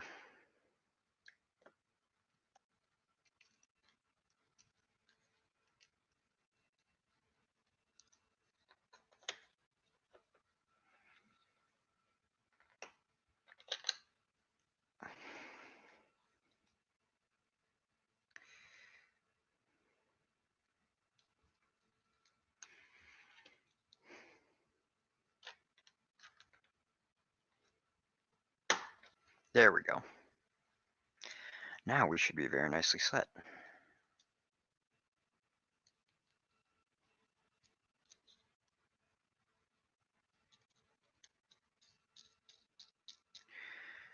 Awesome.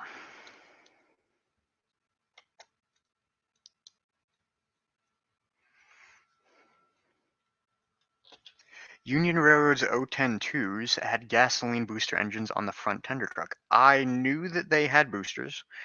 I am familiar and aware of the surviving Union in Greenville, but I did not know that those boosters were electric. That is, I'm sorry, electric, gasoline. I'm sorry. I don't know why I said electric. That is a really interesting piece of information. Thank you for enlightening me.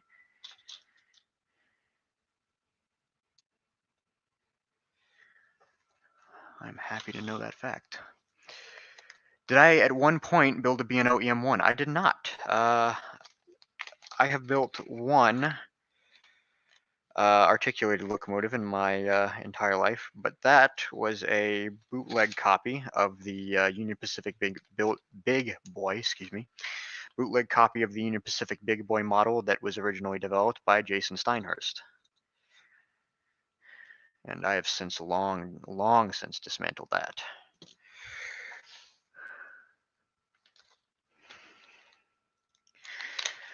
But if you're interested in EM1s, my good friend Kale, he has built an EM1.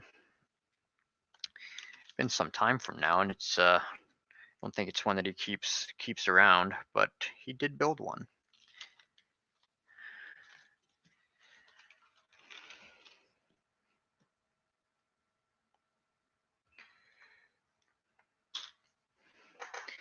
Again, I'm making sure I'm choosing the right length of flex tube for what I'm about to do. Just need 4.5 stud lengths, 2 of them, which I have now.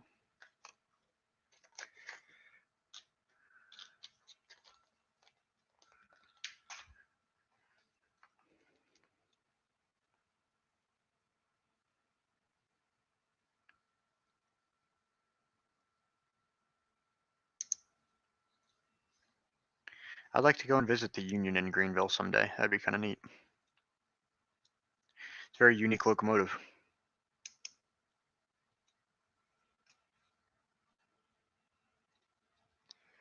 Love to have a Penske K4 one day, me too. One that isn't streamlined, that is. I have one that is. That's it. Kale has got two that are unstreamlined. They are a little bit on the older side now, and I know that he would like to build new ones at some point, so we'll have to wait and see for him to do that.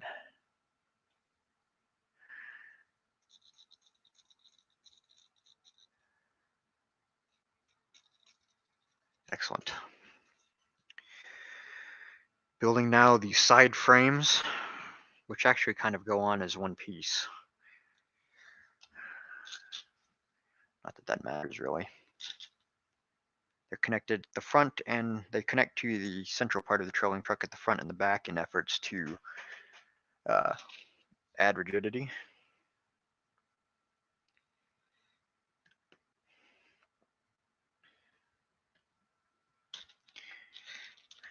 But the front connection differs from the rear connection, so I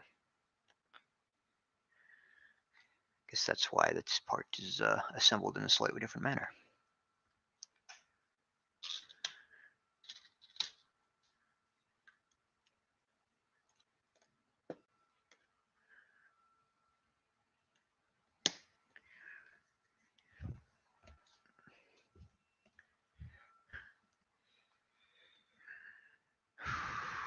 What kind of music is everybody listening to right now? I have been recently on a huge trip to the 80s rock and roll, and a little bit older than that.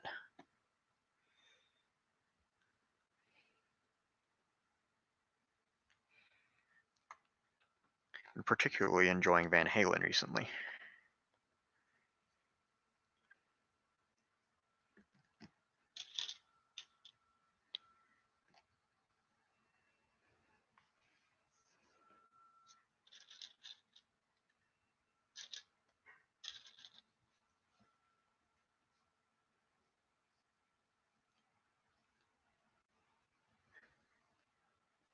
Nickelman, if it's prr.diagrams.railfan, I think no need. I'm already familiar with it. It's a very good website, but I appreciate it nonetheless.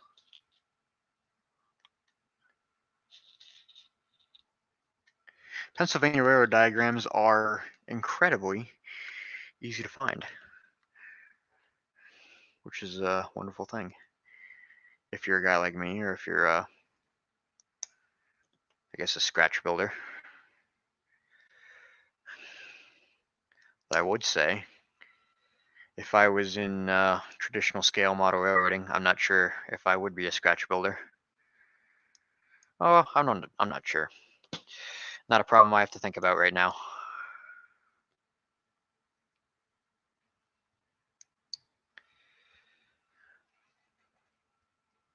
Classic country music, nothing wrong with that. I'm a huge fan of Johnny Cash. Classic Johnny Cash. It's good stuff right there.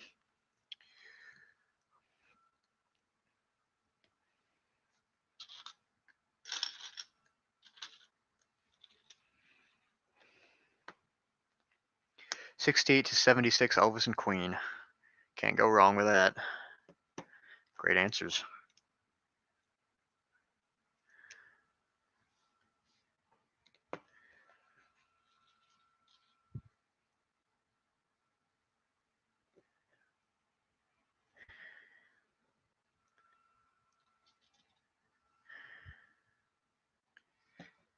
There we go.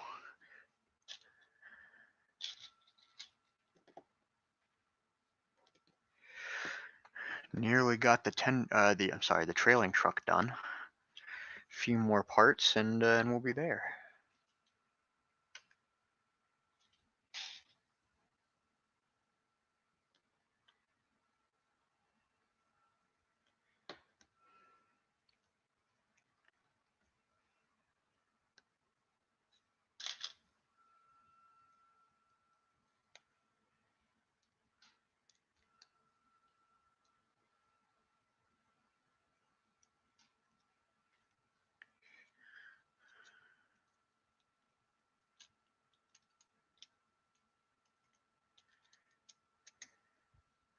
Something about a nice trailing truck that is always really satisfying once you put it all together.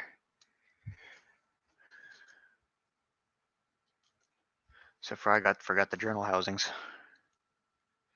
No matter, easily fixed.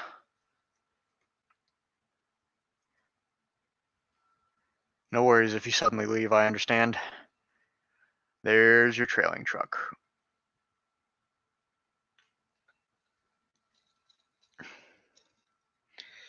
Well, almost anyways. I gotta put the parts on it that will allow it to connect to the frame and the tender, of course. Next page.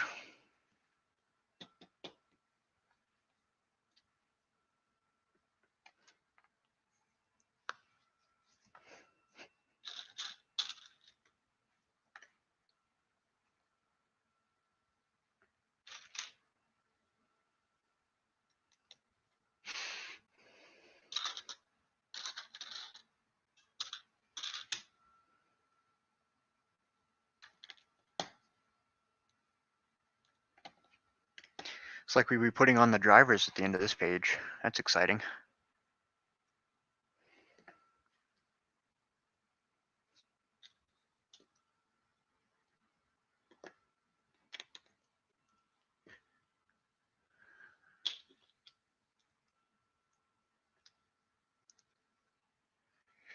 Alright, time to grab the Studley Train's magnetic coupler.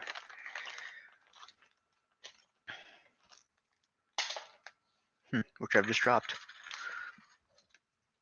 At least I know where it is.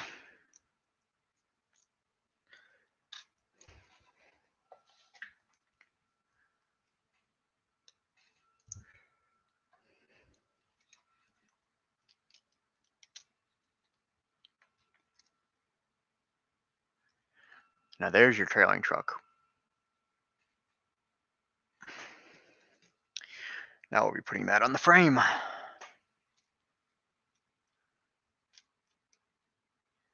Excellent.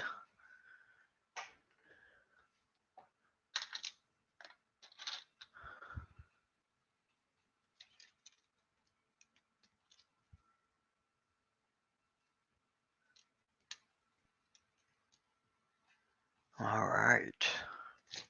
Really moving along now, guys.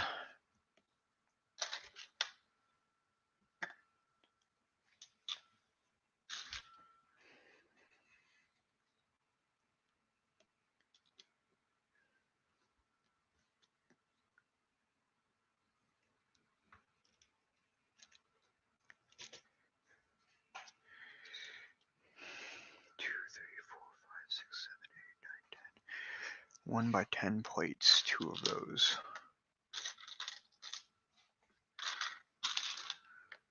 Yep.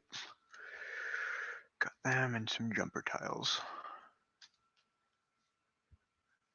Meatloaf kick recently. Excellent. You guys have good taste in music.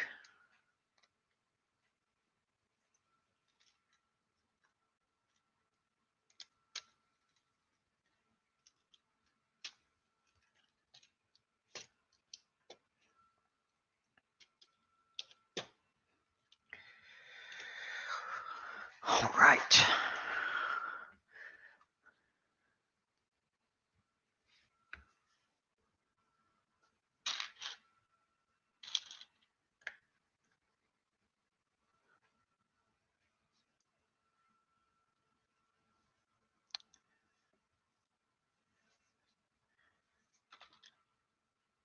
Working on miscellaneous frame detail and structural parts now. And I need a 1 by 2 Technic brick.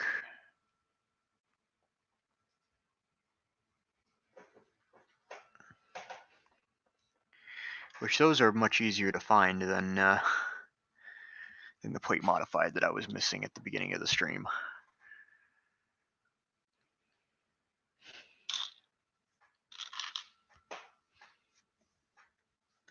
And I've got one of them, so I just need to find the other.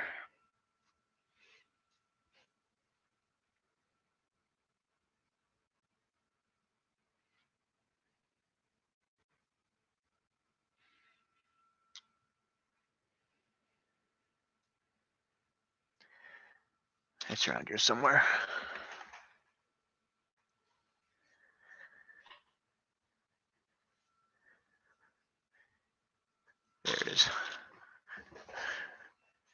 Any 70s and 90s rock to me is awesome. Yeah, it's a pretty good answer.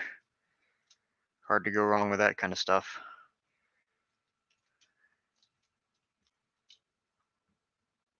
Oh, I've just done something stupid. 1 second. Need to make sure that I didn't lose my mounting connections for the trailing axle. Those are important, you know.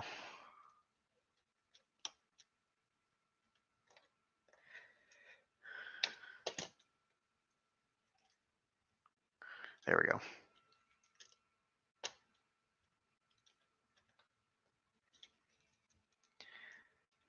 All better. Hope everybody's still enjoying.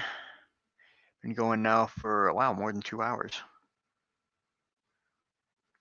I probably will cut this stream off maybe in about 45 minutes. Around the 8:30 Eastern time.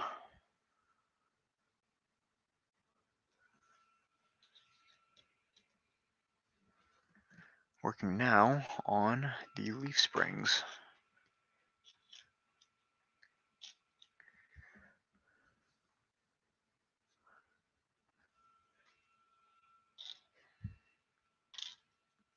Of which there are 4. It's all that I was able to model anyways. Could pull out the diagram and count exactly how many of those types of springs are on this engine, but that would get really boring.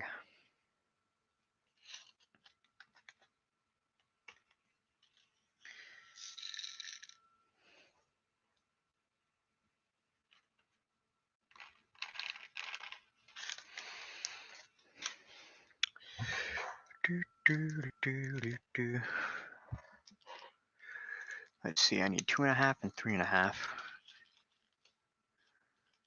which I don't think I'm even in the right bag, and I've just dumped a few of them out, so bear with me.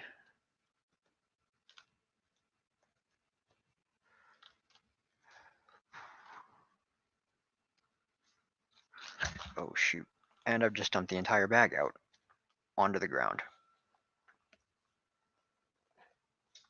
Into my lap rather, but it doesn't matter, a bunch of flex tube parts are gonna go everywhere. Oh yeah, there they go. Oh darn it. Definitely don't want to lose those pieces. I've got plenty of flex tube, but if I can stand and not cut any more up, I'd love to.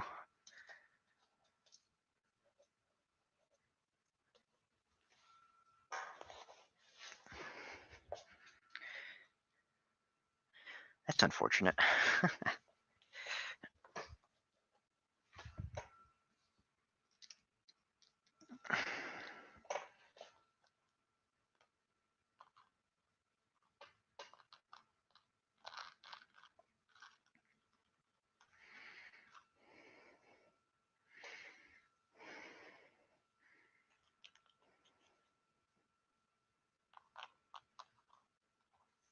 Almost there. Sorry about this, guys.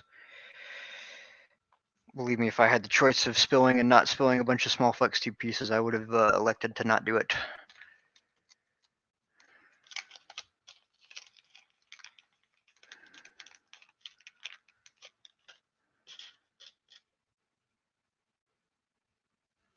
There's 2.5.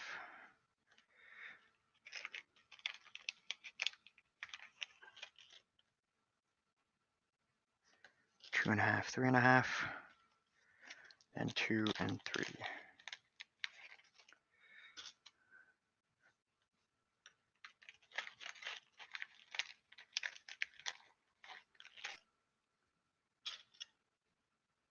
Nope.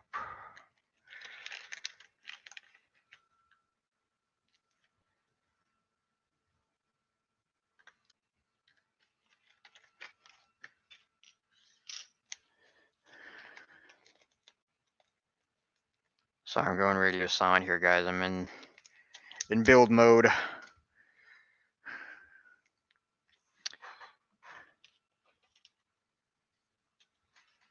got those pieces out.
There we go, finally. Fitting in there properly. Sorry, the leaf springs are flex tube and U-clips and more flex tube and skeleton legs.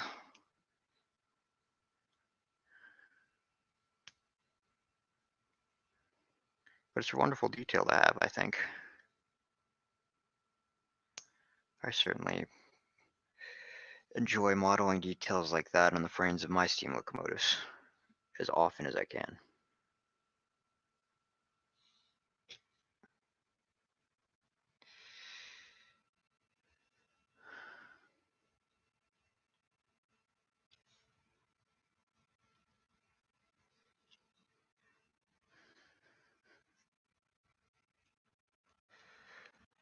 Any beginner's tutorials or how-tos for designing locomotives? Nothing immediately comes to mind. I'm sure that there is something that we've done on the BMR website, but I'm sorry, nothing immediately springs to mind that I could point you to an exact link for. My apologies.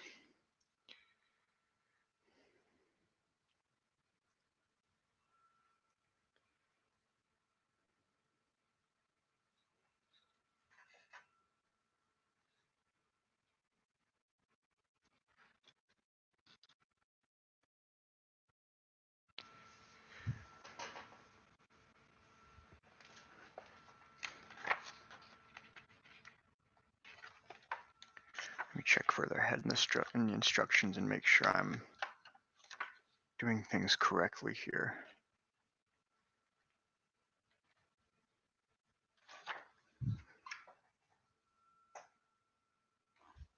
I'm gonna add an extra part in just for my own sanity.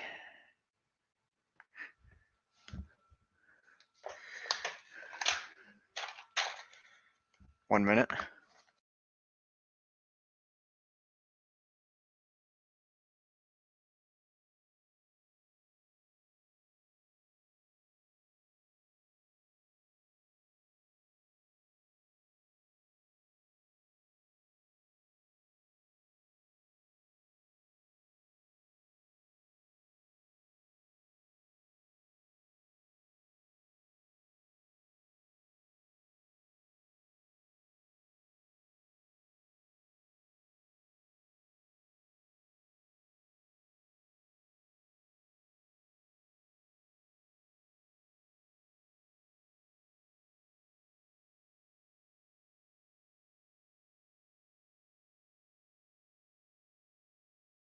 I think my microphone was on that whole time.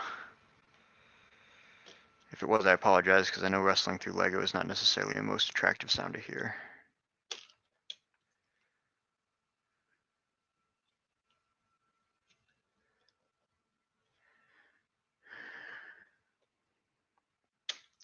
The piece that I'm adding in doesn't really have any bearing on the functionality of the model. It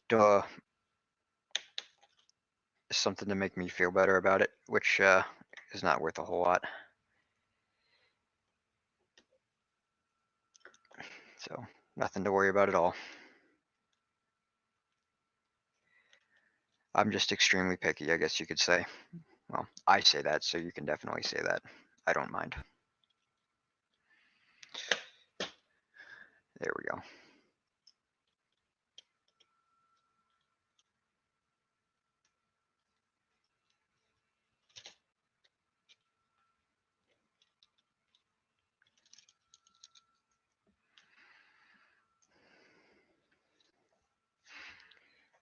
I'm missing the Technic axle that I just had in my hand. Oh, where did it go?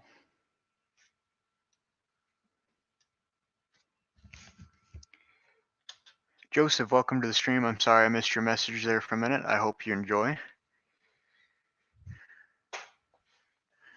I definitely have just misplaced the part that I was holding just a minute ago. And that is annoying, of course. I don't know where it would have gone to.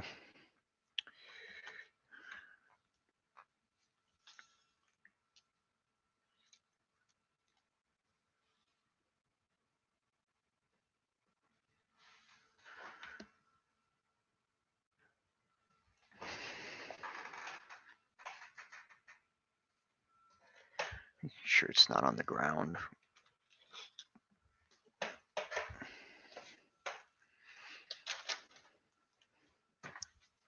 I don't believe that it is.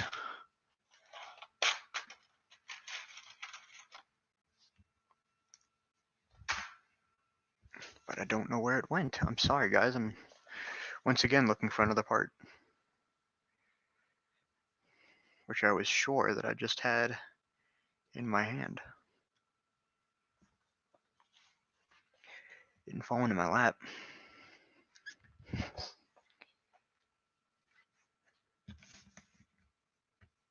Gearing for a 2-axle truck for a diesel could gear the 3rd axle for more traction while pulling heavy trains. I don't think that you'll need it. I don't think that you'll have a problem with not gearing the 3rd axle on your diesel. You should be fine with just the 2 on that truck. Key thing to remember there is that anytime you add more gears and add more wheels, or geared wheels together like that, you're increasing the friction. So it's a little bit of trade-off, but that does make a difference.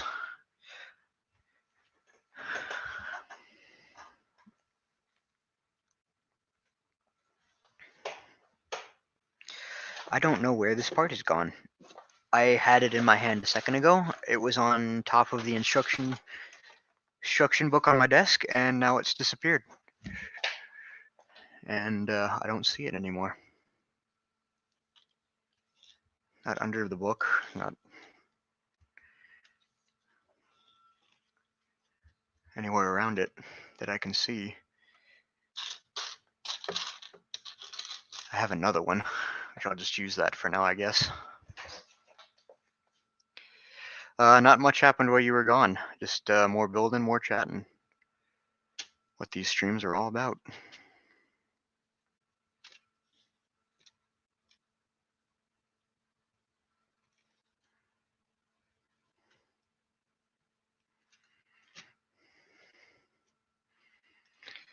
Nice.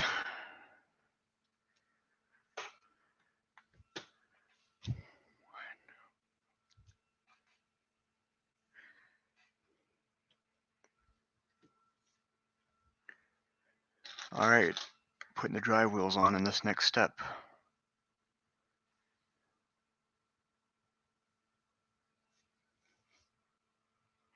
Where are the other 6-stud axles? There's 1, there's 2, there's 3. And give me the Big Ben wheels. All 8 of them.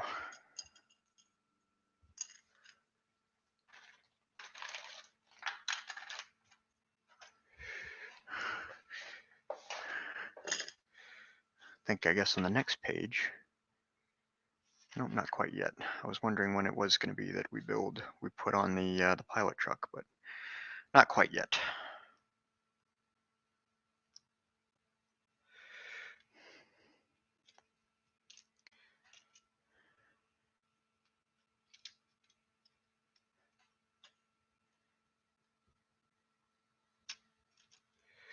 One of the details that I try to teach myself to look for, or have taught myself to look for, is in which configuration the drive wheels are quartered.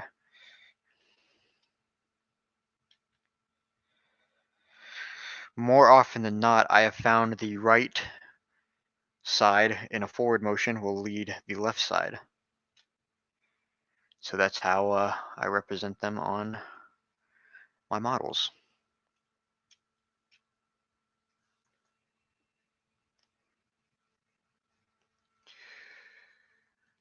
Time to put traction bands on.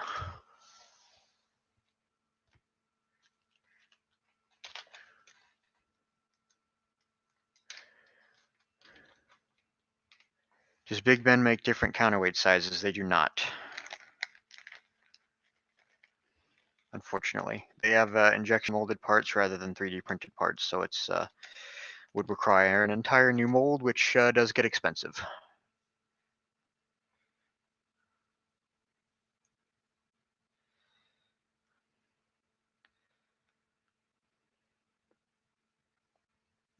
Traction bands look quite nice. You get one for each of the flanged wheels. And you definitely want to make sure that you use good traction bands on your locomotives, no matter if it's a steam locomotive or diesel locomotive, electric locomotive, anything else, what have you. Traction bands are important. If you don't use good ones, your locomotive will struggle under heavy weights.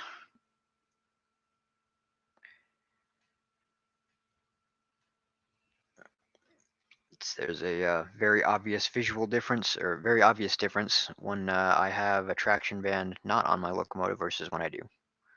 Because I have tried both just for kicks, and I never want to not have bands on them after seeing the differences.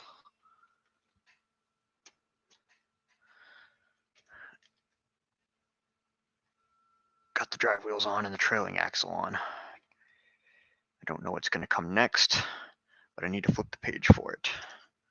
Put that off to the side for now. Moving on to page 44, step 27 of the locomotive. This just has me put the Technic pins in the wheels.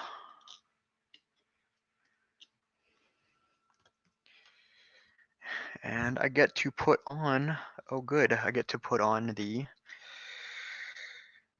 connecting rods.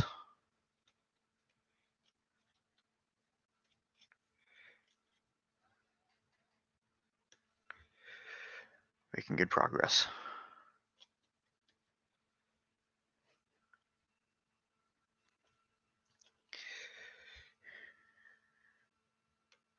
Pins are in, time to dig out the connecting rods. These are 3D printed by Brickmania, designed by me, and accurate to the L2A. I used original drawings to design these. Then when I delivered the Mohawk file Mohawk files to Brickmania for production, they were able to take what I had designed and work with them and perfect them for use in the kit. They work pretty well. I have no experience with them firsthand, of course, but from everything that I have seen directly from Brickmania themselves, they haven't had any problems with them, so that's definitely a good thing. No complaints there for sure.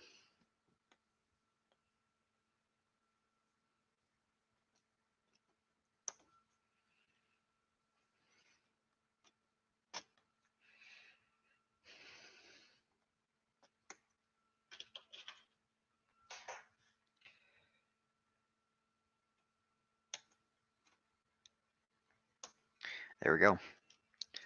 Oh, connecting rods are on. Not all of them, just the actual connecting rods that connect the wheels together. Time to do more leaf springs, so the remaining leaf springs on the fireman side.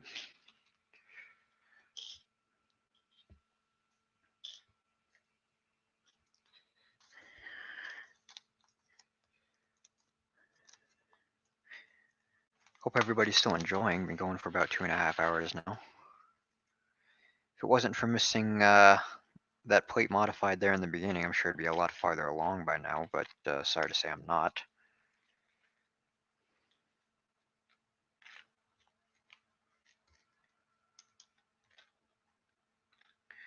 But it's okay, it's not a race.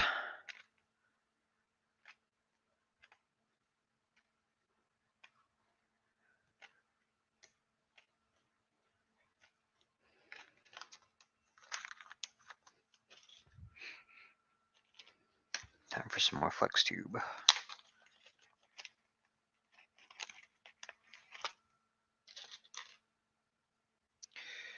Three and a half studs, 3 studs.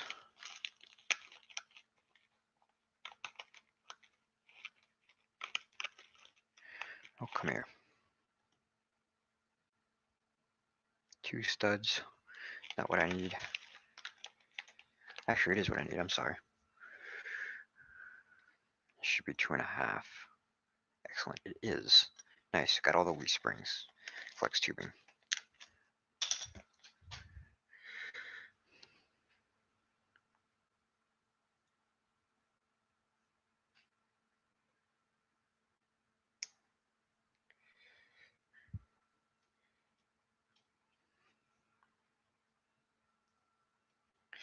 I think I got a little bit ahead of myself by putting the fireman side drivers and main rod on, but it doesn't make a huge difference for putting in the leaf springs on this side.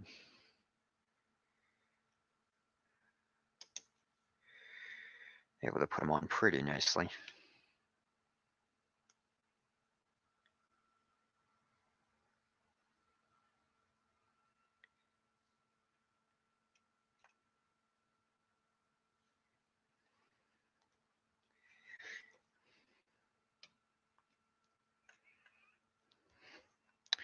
There we go. And finally, the last leaf spring. Could only model a part of this one just due to where it's sat on the model, and I had to put some other more critical components in front of it, so I couldn't model the front connection to the frame. But I did my best.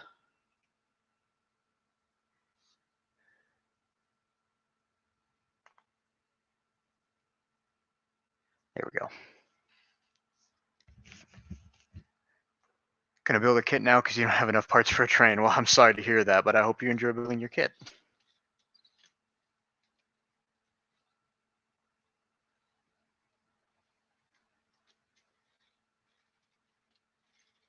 There we go. Now what? Got the wheels in, got that part in. Now we'll be working on the rear frame detail that goes underneath the cab.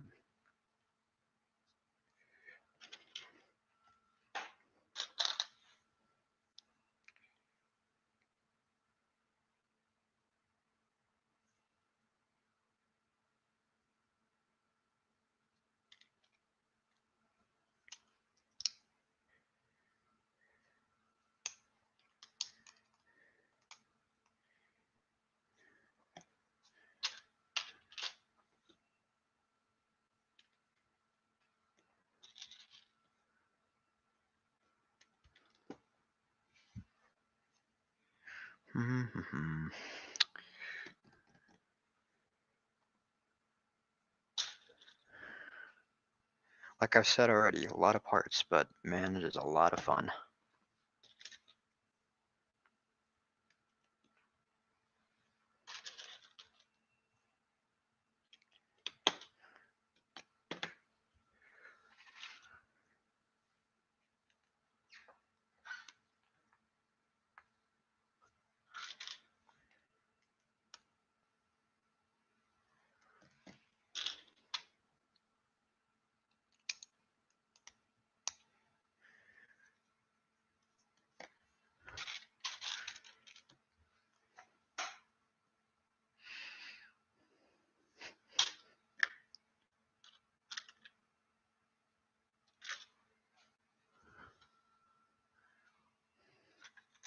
Finding the last of a particular part is always the most difficult.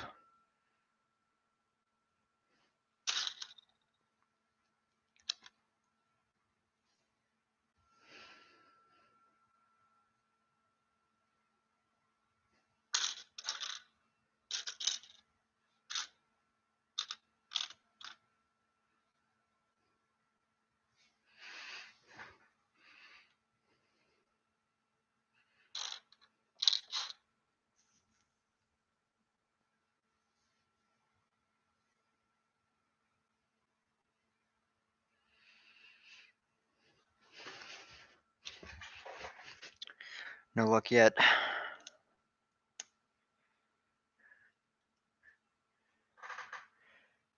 OCSD Bricks, welcome. I'm glad you could make it. Been going for a little while now, but yes, I'm still working on the Locomotive.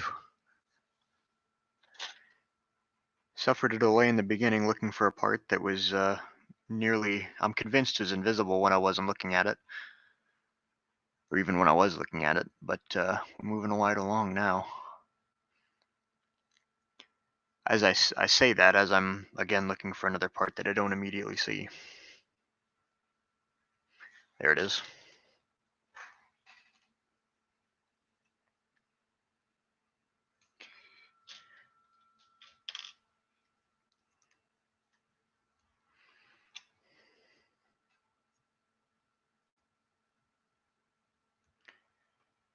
I think it's flashlight time. I disagree. I found it. I know you guys. I know you guys are a few seconds or so behind me.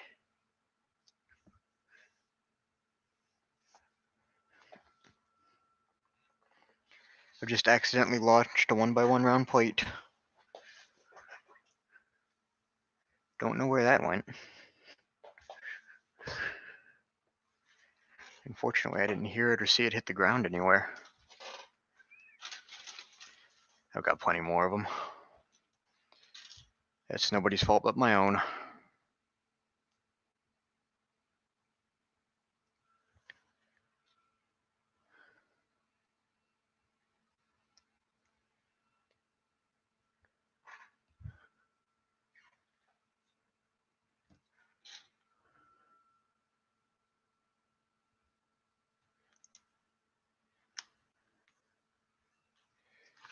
All right, next page.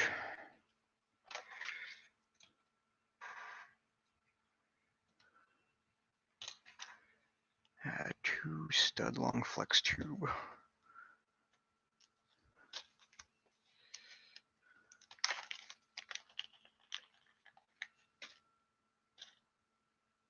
It's 2.5. Of course I had to pull out the 2.5 one instead of the 2 stud. Oh well. No problem.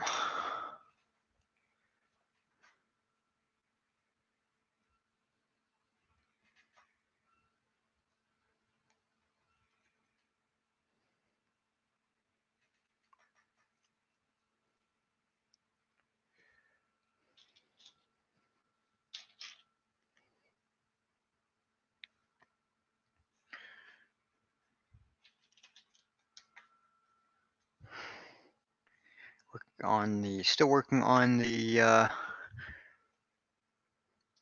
part of the locomotive that supports the cab and a little bit of the firebox.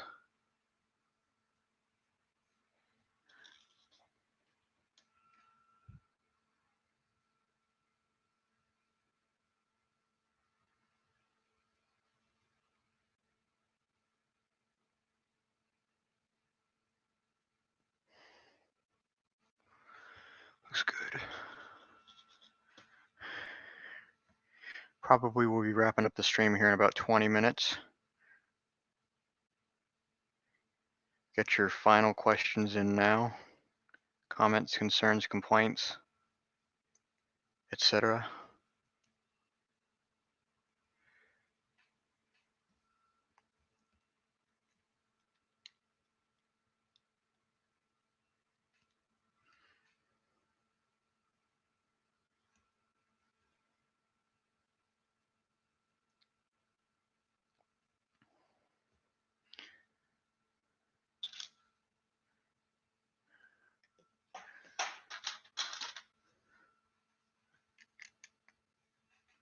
There we go.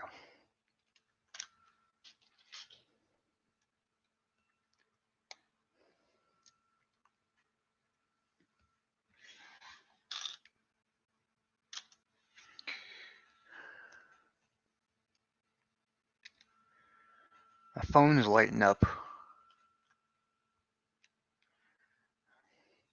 Don't they know I'm live streaming? No, they probably don't.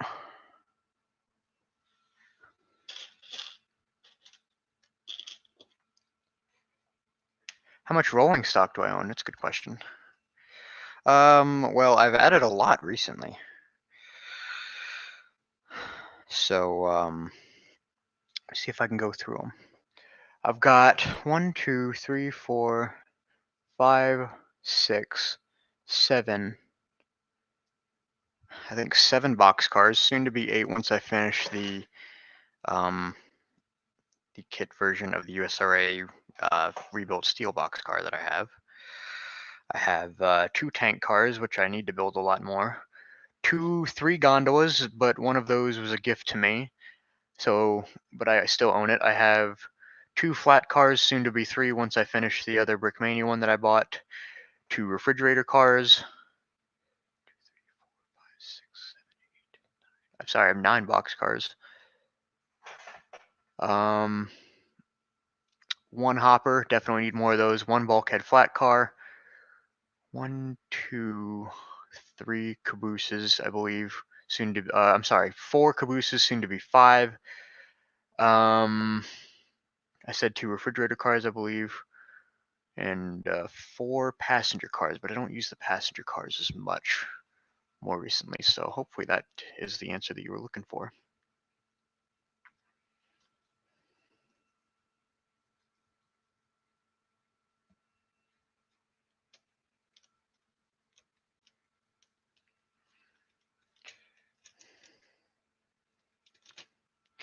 Excellent, that looks very good.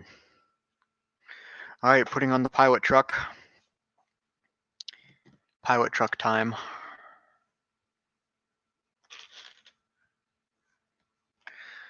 I unfortunately had to make the pilot truck a little bit bulkier than I would have liked, but that is a willing sacrifice I had to make in the interest of it being a little bit stronger. So I think it's the right decision here.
Wait a minute, that's not right. I knew it. Almost did that wrong, but it didn't.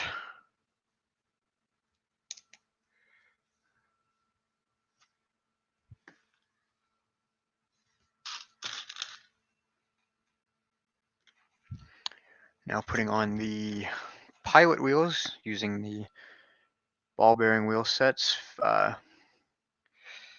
featuring Bricktrax wheels and axles, of course.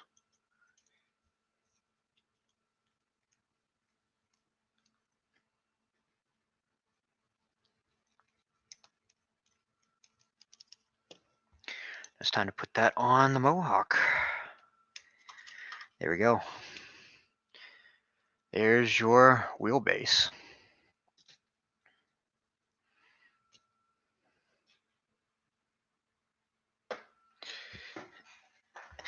You know what? Well, let me finish this page. I've got like 2 parts to find and put on. There's one of them. There's the other. Go ahead and slap those on, and I think we're going to call it here for the night. That's a pretty good stopping point. I'm at the end of the page. I just got the pilot truck on. I'll turn the page next time I start building again. I'm not sure how much more of this I'll be streaming, but next time I start building again, I will be working on the cylinders. All right, I think I'm going to go ahead and wrap it up for tonight. Guys, I want to thank you all very much for watching. Thank you very much for sticking with me. No matter how much you watched, I appreciate your viewership regardless. Pretty good tonight. Got something that definitely looks like a 482. It's got wheels on it, so it certainly is 482 enough in that regard. Gear tower has done the powertrain. Trailing truck. some of the details towards the cab, and a lot of the details on the pilot, including the front coupler and also the rear magnetic drawbar.